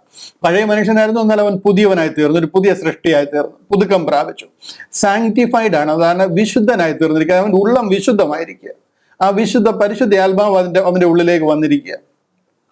അൺസീൻ, നമുക്കതിനെ കാണാൻ പറ്റത്തില്ല. എന്താണ് ആക്ച്വലി പുറത്ത് നടന്നിരിക്കുന്നത് നമുക്ക് പുറത്തൂടെ കാണത്തില്ല, അകത്താണ് അതെല്ലാം നടന്നിരിക്കുന്നത്.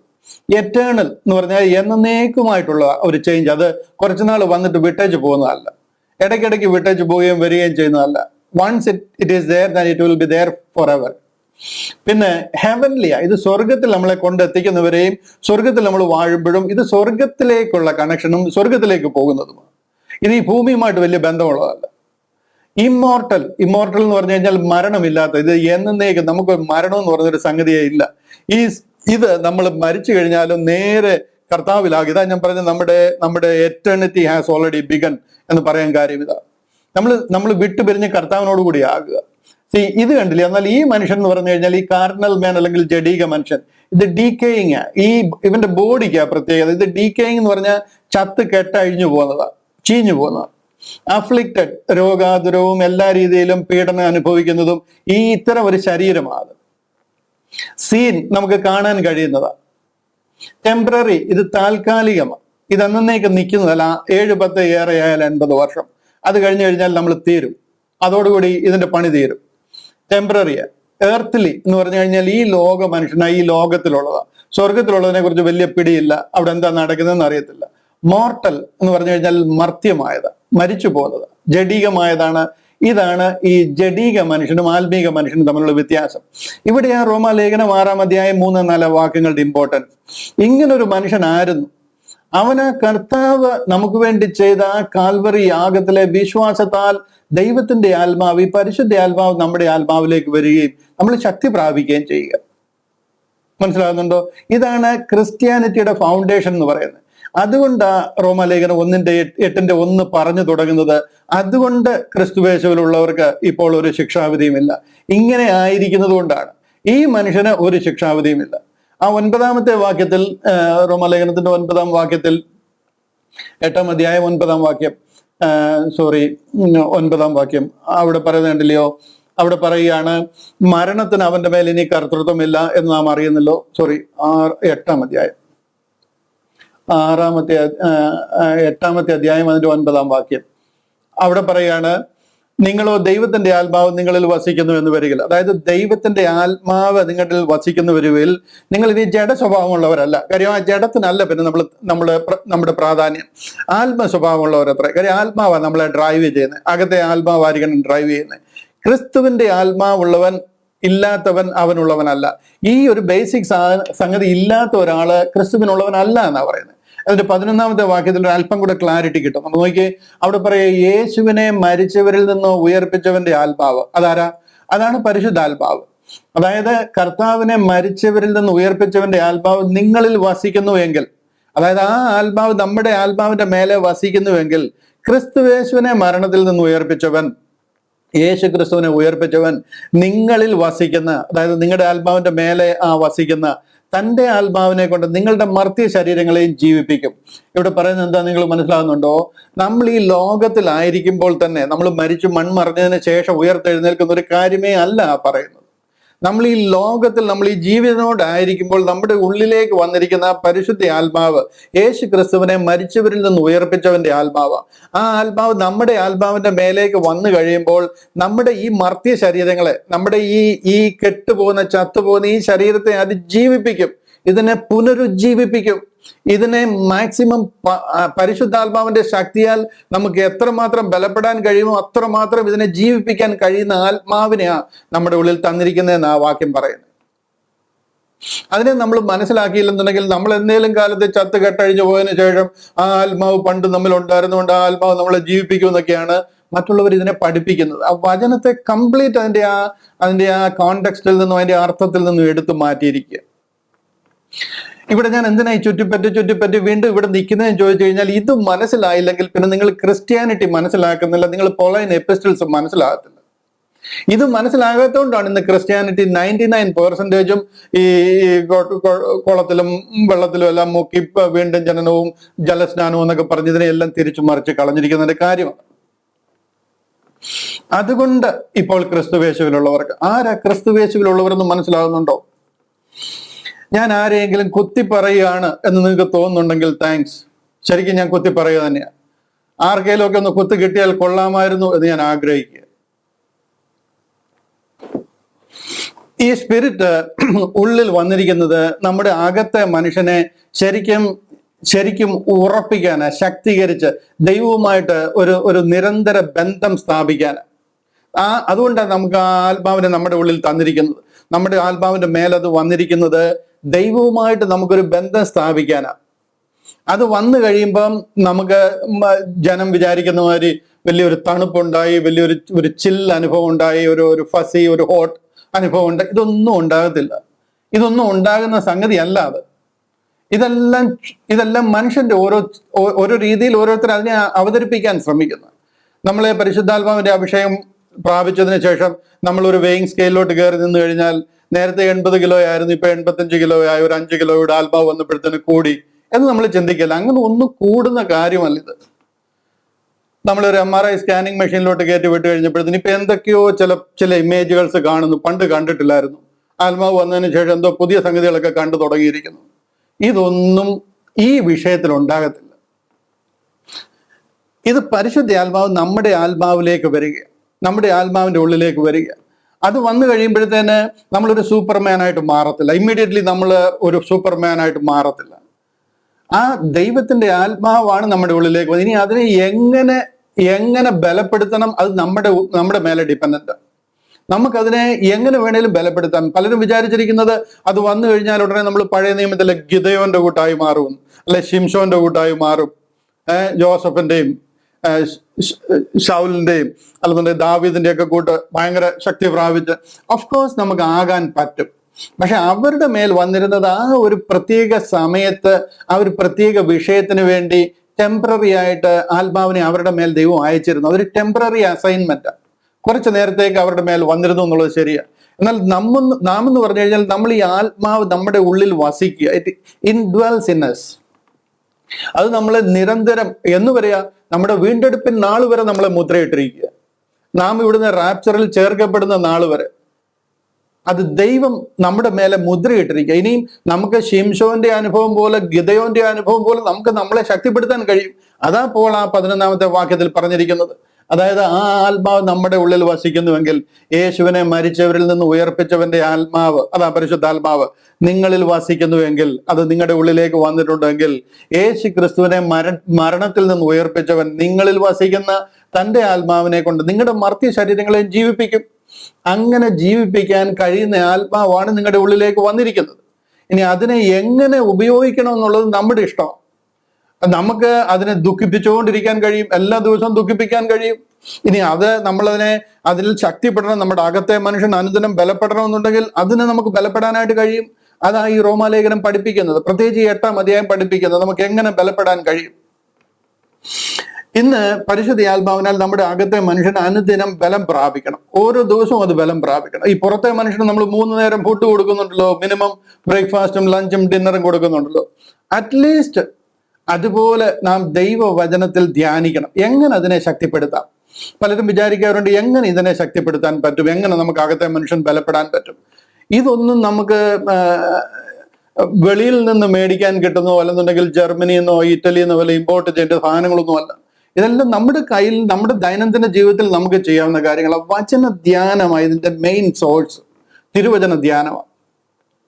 അതിന് നിങ്ങൾക്ക് ബൈബിളിൽ നിന്ന് വായിക്കാം, നിങ്ങൾക്ക് ബൈബിൾ കേൾക്കാം, നിങ്ങൾ തിരുവചനം ശ്രദ്ധിക്കാനുള്ള താല്പര്യം നിങ്ങളുടെ ഉള്ളിൽ ഉണ്ടാകണം. കർത്താവെ, ഇത് എന്താണെന്ന് എനിക്കൊന്ന് മനസ്സിലാക്കി തരണം എന്നുള്ളൊരു ആഗ്രഹം നമുക്കുണ്ടായിരിക്കണം. ഒരു ദിവസം നമുക്ക് പല ആവർത്തി പല ഭാഗങ്ങളും വായിക്കണം. എൻ്റെ കാറിലാണെങ്കിൽ ഫുൾ ടൈം ബൈബിളാണ് ഞാൻ കേൾക്കുന്നത്. മിക്കവാറും വേറെ പാട്ടുകളൊന്നും തന്നെ കേൾക്കാറുണ്ട് ചിലപ്പോഴൊക്കെ താല്പര്യം ഉണ്ടെങ്കിൽ. But most of the time car on ആകുമ്പോഴേ ബൈബിളാ റീഡ് ചെയ്ത് തുടങ്ങുന്നത്. നമ്മൾ കേൾക്കുകയും പഠിക്കുകയും വായിക്കുകയും ശ്രദ്ധിക്കുകയും സമയം കിട്ടുമ്പോഴെല്ലാം ആ വചനത്തിൽ കൂടെ നമ്മളോട് ഇടപെടും. നമുക്ക് ഒത്തിരി കാര്യങ്ങൾ മനസ്സിലാവും. ഇപ്പം ഞാൻ എന്നെ ഉയർത്തി പറയുകയല്ല, പക്ഷെ എന്നിരുന്നാലും ഞാൻ പറയാം, ഈ പ്രത്യേകിച്ച് ഈ 13 ലേഖനങ്ങൾ എവിടെയെങ്കിലും ഒരു അധ്യായം വായിച്ചു കഴിഞ്ഞാൽ I can tell you exactly where it is from. ഏത് ബുക്കാണ്, ഏത് അധ്യായമാണ് വായിക്കുന്നത് ഞാൻ പറയാം. അത്രയ്ക്കൊരു നിശ്ചയം ദൈവം സഹായിച്ച് എനിക്കിപ്പോ കിട്ടിയിട്ടുണ്ട്. കാര്യം ഇത് തന്നെയാ കേൾക്കുകയും ചിന്തിക്കുകയും പഠിക്കുകയും ചെയ്യുന്നത്. ഇപ്പൊ ഞാൻ പറഞ്ഞു വന്നത് ആ ഒരു വചന ധ്യാനം, ആഴമായ സമർപ്പണം. ഇത് വേറെ ആർക്കും വേണ്ടിയിട്ടല്ല, ദൈവത്തിന്റെ മുമ്പിൽ നമ്മൾ പേഴ്സണലായിട്ടുള്ള ഒരു സമർപ്പണം. നമ്മളും ദൈവവുമായിട്ടുള്ളൊരു ബന്ധമാണ്, വേറെ ആരെയും കാണിക്കാൻ വേണ്ടിയിട്ടല്ല. പള്ളി പോകുന്നു, പള്ളി വരുന്നു എന്ന് അച്ഛനെ കാണിക്കാനോ അല്ലെന്നുണ്ടെങ്കിൽ വീട്ടുകാരെ തൃപ്തിപ്പെടുത്താനോ ഒന്നും അല്ല ഇത്. നമ്മളും ദൈവവുമായിട്ടുള്ളൊരു പേഴ്സണൽ ബന്ധമാണ്. നമ്മുടെ പേഴ്സണൽ പ്രയർ, പ്രാർത്ഥന, പേഴ്സണൽ പ്രയർ, ഫാമിലി പ്രയർ എല്ലാം നല്ല കാര്യമാണ്. അതിനുവേണ്ടി സമയം വേർതിരിക്കുക.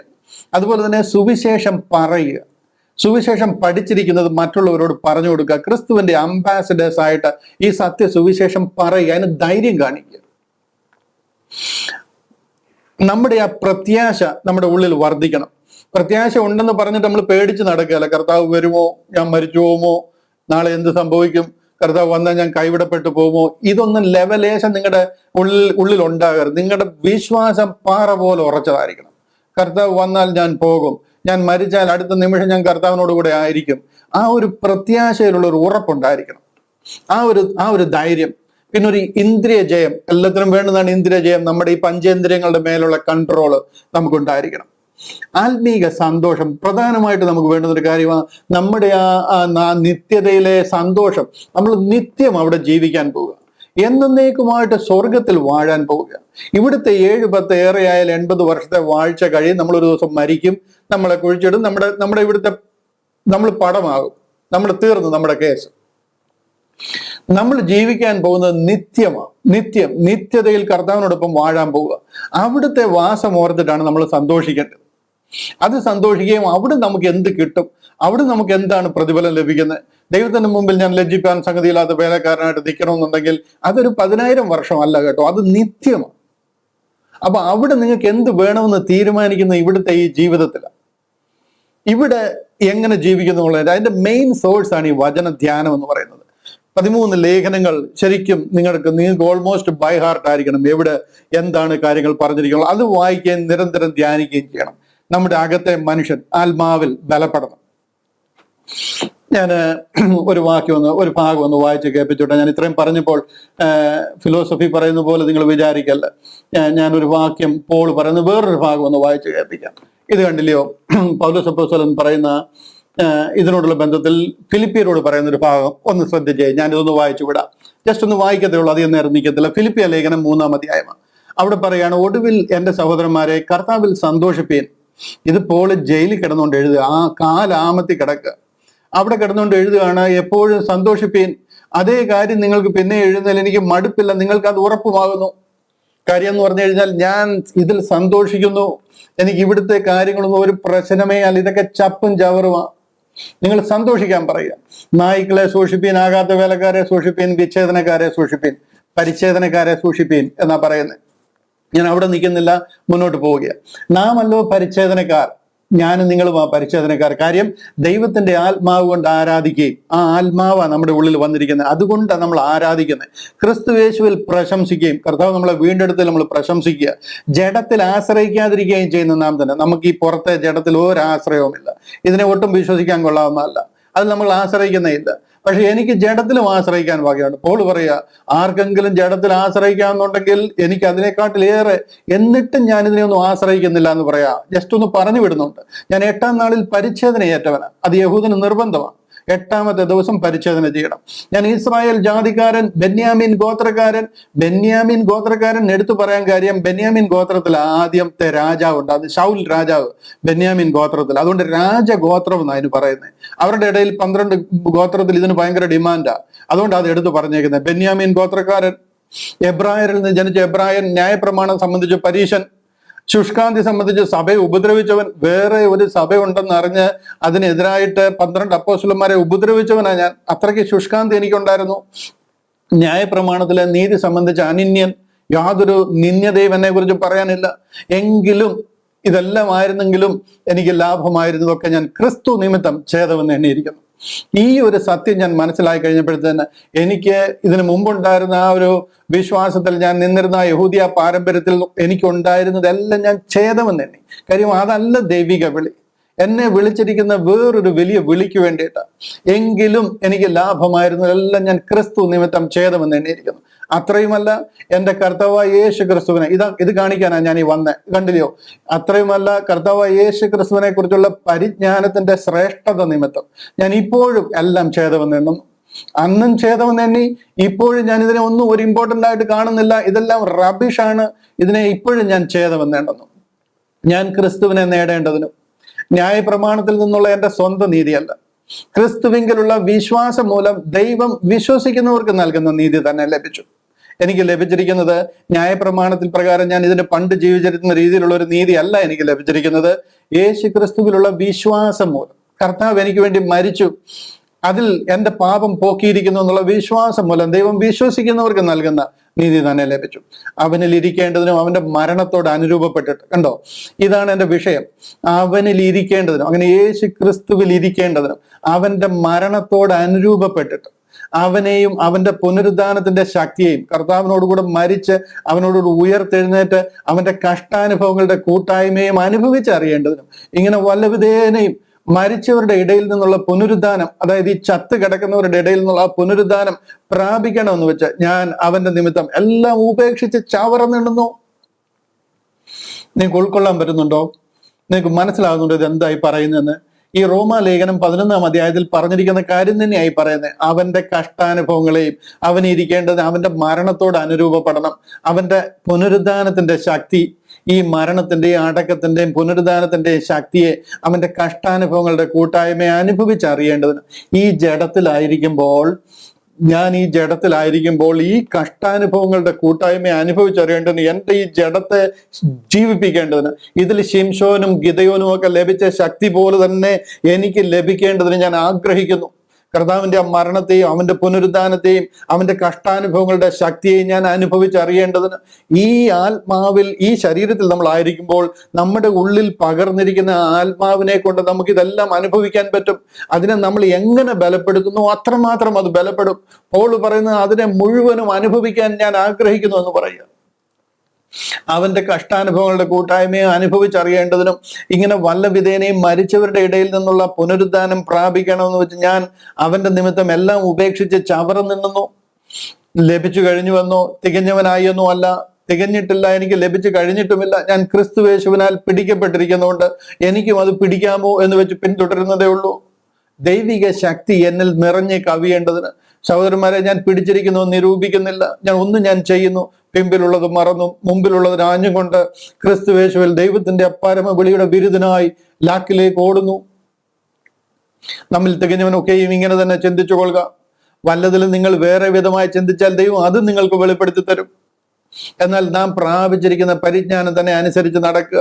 സഹോദരന്മാരെ, നിങ്ങൾ എല്ലാവരും എന്നെ അനുകരിപ്പീൻ. നിങ്ങൾക്ക് ഇത് മനസ്സിലാകുന്നില്ലെങ്കിൽ യു ജസ്റ്റ് ഫോളോ മീ. ഞാൻ ക്രിസ്തുവിനെ ഫോളോ ചെയ്യുന്നു. ഞങ്ങൾ നിങ്ങൾക്ക് കാണിച്ച മാതൃക പ്രകാരം നടക്കുന്നവരെ കുറിക്കൊള്ളുവീൻ. എൻ്റെ കൂടെ തിമോത്തിയോസ് ഉണ്ട്, തീത്തോസ് ഉണ്ട്, മർക്കോസ് ഉണ്ട്, മറ്റു പലരുണ്ട്. അവരെ ഫോളോ ചെയ്യും. ബൈ ചാൻസ് നിങ്ങൾക്ക് ഇത് മനസ്സിലാകുന്നില്ലെങ്കിൽ, കാര്യം അതൊന്നും എഴുതി കൊടുക്കാൻ അധികം കാര്യങ്ങളില്ല. യു ജസ്റ്റ് ഫോളോ മീ എന്ന് പറയുക. ഞാൻ പലപ്പോഴും നിങ്ങളോട് പറഞ്ഞതുപോലെ അനേകർ ക്രിസ്തുവിന്റെ ക്രൂശിന് ശത്രുക്കളായി നടക്കുന്നു ഇപ്പോൾ കരഞ്ഞുകൊണ്ട് പറയുന്നു. ഇത് മനസ്സിലാകാതെ ഒത്തിരി പേര് കർത്താവിന്റെ ക്രൂശിനെതിരായിട്ട് തിരിഞ്ഞിരിക്കുക. എനിക്ക് വേദന കാരണം ഞാൻ കരഞ്ഞുകൊണ്ട് നിങ്ങളോട് പറയുക, അവരുടെ അവസാന നാശം, അവരുടെ ദൈവം വയറ് ലജ്ജയായതിൽ അവർക്ക് മാനം തോന്നുന്നു. അവർ ഭൂമിയിലുള്ളത് ചിന്തിക്കുന്നു. നമ്മുടെ പൗരത്വമോ സ്വർഗത്തിലാകുന്നു. അവിടെ നിന്ന് കർത്താവായ യേശു ക്രിസ്തു രക്ഷിതാവായി വരും എന്ന് നാം കാത്തിരിക്കുന്നു. ഇതാ നമ്മുടെ പ്രത്യാശ. അവൻ സകലവും തനിക്ക് കീഴ്പ്പെടുത്തുവാൻ കഴിയുന്ന തന്റെ വ്യാപാര ശക്തി കൊണ്ട് നമ്മുടെ ഈ താഴ്ചയുള്ള ശരീരത്തെ തന്റെ മഹത്വമുള്ള ശരീരത്തോട് അനുരൂപമായി രൂപാന്തരപ്പെടുത്തും. ഇതാ ഫിലിപ്പിയ ലേഖനം 3-ാം അധ്യായം ഞാൻ വായിച്ച് കേൾപ്പിച്ചു. നിങ്ങൾ ഈ പഠിച്ചു വരുന്ന ആ ഒരു ഭാഗവും ഇതുമായിട്ട് നോക്കി എന്ത് അലൈൻഡ് ആയിട്ട് ആ കാര്യങ്ങൾ പോകുന്നതെന്ന് നോക്കി. ഈ കാര്യമാണ് തന്റെ എല്ലാ പുസ്തകത്തിലും പോളി പറയുന്നത്. പോളൈൻ എപ്പിസ്റ്റൽസ് എന്ന് പറയുന്നത് ഈ വിഷയമാണ്. ഇവിടെ നമുക്കത് മനസ്സിലായിട്ടില്ല എന്നുണ്ടെങ്കിൽ നമ്മൾ മത്തായി, മർക്കോസ്, ലൂക്കോസ്, യോഹന്നാൻ അതിൽ പറഞ്ഞിരിക്കുന്ന അതിനൊന്നും ഒരു കുഴപ്പമുണ്ടെന്ന് തെറ്റിദ്ധരിക്കില്ല. അത് കർത്താവ് യഹൂദനോട് പറഞ്ഞിരിക്കുന്ന കാര്യങ്ങൾ. അതിലല്ല ജാതികളായി തള്ളപ്പെട്ട് കിടന്നിരുന്ന ഞാനും നിങ്ങളും രക്ഷിക്കപ്പെട്ടിരിക്കുന്നത്. നമ്മുടെ രക്ഷ ക്രൂശ്. അതിന്റെ വഴി അടച്ചു കളഞ്ഞിട്ട് വേറെ ആർക്കെങ്കിലും വേണ്ടി പറഞ്ഞിരുന്ന ഉപദേശം എടുത്ത് നമ്മുടെ ഉപദേശമായി കഴിഞ്ഞാൽ അത് വേറൊരു ഉപദേശമായി പോകും. അത് വേറൊരു ക്രിസ്തുവിനെ പ്രസംഗിക്കുന്നതിന് തുല്യമായി പോകും. അതുകൊണ്ട് അപ്പോൾ ചോദിച്ച്, യേശു ക്രിസ്തുവിനെ ക്രൂശിക്കപ്പെട്ടവനായി നിങ്ങളുടെ കണ്ണിന് മുമ്പിൽ വരച്ചു കിട്ടിയിരിക്കുക, നിങ്ങളെ ആരാണ് ഈ ക്ഷുദ്രത്തിൽ മയക്കി കളഞ്ഞെന്ന് ചോദിച്ചത് അതുകൊണ്ടാണ്. ഹല്ലേലൂയ. റോമാലേഖനം 8-ാം അധ്യായത്തിലേക്ക് വരാം. നമ്മൾ 10-15 മിനിറ്റോടാണ് നമ്മുടെ മുന്നിൽ ശേഷിക്കുന്നത്. നമുക്ക് നോക്കാം എത്രയും ചെല്ലുമെന്നുള്ളത്. 8-ാം അധ്യായം അതിന്റെ 5 മുതൽ 11 വരെയുള്ള വാക്യങ്ങൾ ഞാൻ വായിക്കാം. റോമാലേഖനം 8-ാം അധ്യായം അതിന്റെ 5 മുതൽ 11 വരെയുള്ള വാക്യങ്ങൾ. ജഡ സ്വഭാവമുള്ളവർ ജഡത്തിനുള്ളതും ആത്മസ്വഭാവമുള്ളവർ ആത്മാവിനുള്ളതും ചിന്തിക്കുന്നു. നമുക്ക് ജഡ സ്വഭാവമാണോ? അല്ല. നമ്മുടെ ഉള്ളിലിരിക്കുന്നത് ദൈവത്തിന്റെ ആത്മാവ്. ആ ആത്മാവാണ് നമ്മുടെ ആത്മാവിനെ പൊതിഞ്ഞിരിക്കുന്നത്. ആ ആത്മാവാണ് നമ്മുടെ പുറത്തെ മനുഷ്യനെ നിയന്ത്രിക്കേണ്ടത്. അൺഫോർച്ചുനേറ്റ്ലി അത് എപ്പോഴും നടക്കുന്നില്ല. അതിനെയാണ് നമുക്ക് ഓവർകം ചെയ്യേണ്ടത്. നമ്മുടെ അകത്തെ മനുഷ്യൻ ബലപ്പെട്ട് കഴിയുമ്പോൾ പുറത്തെ മനുഷ്യനെ നമുക്ക് കൺട്രോൾ ചെയ്യാനായിട്ട് കഴിയും. 6-ാമത്തെ വാക്യം, ജഡസ്വഭാവമുള്ളവർ ജഡത്തിനുള്ളതും ആത്മസ്വഭാവമുള്ളവർ ആത്മാവിനുള്ളതും ചിന്തിക്കുന്നു. 6-ാം വാക്യം, ജഡത്തിന്റെ ചിന്ത മരണം, ആത്മാവിന്റെ ചിന്തയോ ജീവനും സമാധാനവും തന്നെ. ഈ ജഡത്തിന്റെ പുറകെ പോയി കഴിഞ്ഞാൽ you will end up in death. അത്രേ ഉള്ളൂ, അതിനപ്പുറത്ത് വേറൊന്നുമില്ല. എന്നാൽ ആത്മാവിന്റെ ചിന്തയോ ജീവനും സമാധാനവും തന്നെ. ജഡത്തിന്റെ ചിന്ത ദൈവത്തോട് ശത്രുത്വമാകുന്നു. അത് ദൈവത്തിന്റെ ന്യായപ്രമാണത്തിന് കീഴ്പ്പെടുവാൻ കഴിയുന്നതുമല്ല. ജഡ സ്വഭാവമുള്ളവർക്ക് ദൈവത്തെ പ്രസാദിപ്പാൻ കഴിവില്ല. ഇതിനൊന്നും എക്സ്പ്ലനേഷൻ വേണ്ട എന്ന് ഞാൻ മനസ്സിലാക്കുന്നു. ഞാൻ അതുകൊണ്ട് അങ്ങ് വായിച്ചു വിടുക. നിങ്ങളോ ദൈവത്തിന്റെ ആത്മാവ് നിങ്ങളിൽ വസിക്കുന്നു എന്ന് വരികിൽ ജഡ സ്വഭാവമുള്ളവരല്ല. കാര്യം നിങ്ങളുടെ ഉള്ളിൽ വസിക്കുന്നത് ദൈവത്തിന്റെ ആത്മാവ്. ആത്മസ്വഭാവമുള്ളവർ അത്രേ. ഇനി ക്രിസ്തുവിന്റെ ആത്മാവ് ഇല്ലാത്തവൻ അവനുള്ളവനല്ല.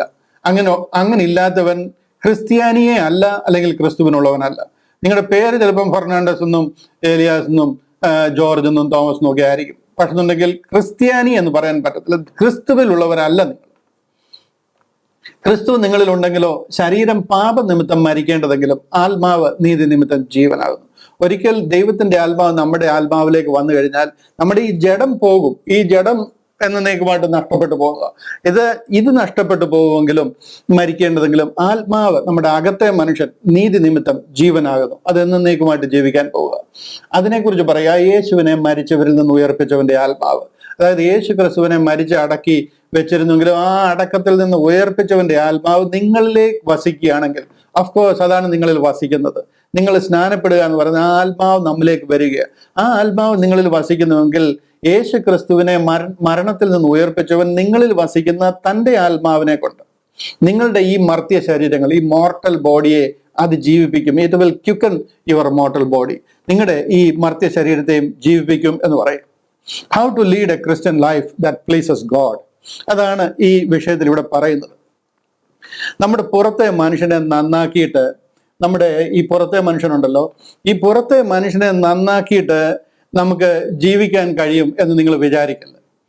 ഇതിനെ ഒന്ന് ശരിയാക്കി എടുത്തിട്ട് ഈ പുറത്തെ മനുഷ്യനെ കൊണ്ട് നമുക്കൊന്ന് നല്ലതായിട്ട് ജീവിക്കാൻ പറ്റും, ഈ പുറത്തെ മനുഷ്യൻ നമ്മൾ പറയുന്നത് കേട്ട് ഈ പറയുന്നവണ്ണം ജീവിക്കും എന്ന് നിങ്ങൾ ഒരിക്കലും വിചാരിക്കരുത്. കുറച്ച് നാളത്തേക്കൊക്കെ നിൽക്കും. പക്ഷെന്നുണ്ടെങ്കിൽ അവൻ പിന്നെ തിരികെ അവനും വഴിക്ക് പോകും. പുറത്തൊരു വേലി കെട്ടി അവനെ നന്നാക്കാൻ നോക്കിക്കഴിഞ്ഞാൽ ഒരു ദിവസം വേലി ചവിട്ടി പൊളിച്ച് ആള് വെളിയിൽ വരും. അതിനൊരു തടയിടാൻ പറ്റത്തില്ല. അതിന് ചെയ്യാൻ പറ്റുന്നത് അകത്തെ മനുഷ്യനെ കൊണ്ട് അപ്പുറത്തെ മനുഷ്യനെ കൺട്രോൾ ചെയ്യണം. അകത്തെ ഇന്നർ മാൻ ഔട്ടർ മാനെ കൺട്രോൾ ചെയ്യണം. അതിന് അകത്തെ മനുഷ്യൻ ശക്തിപ്പെടണം.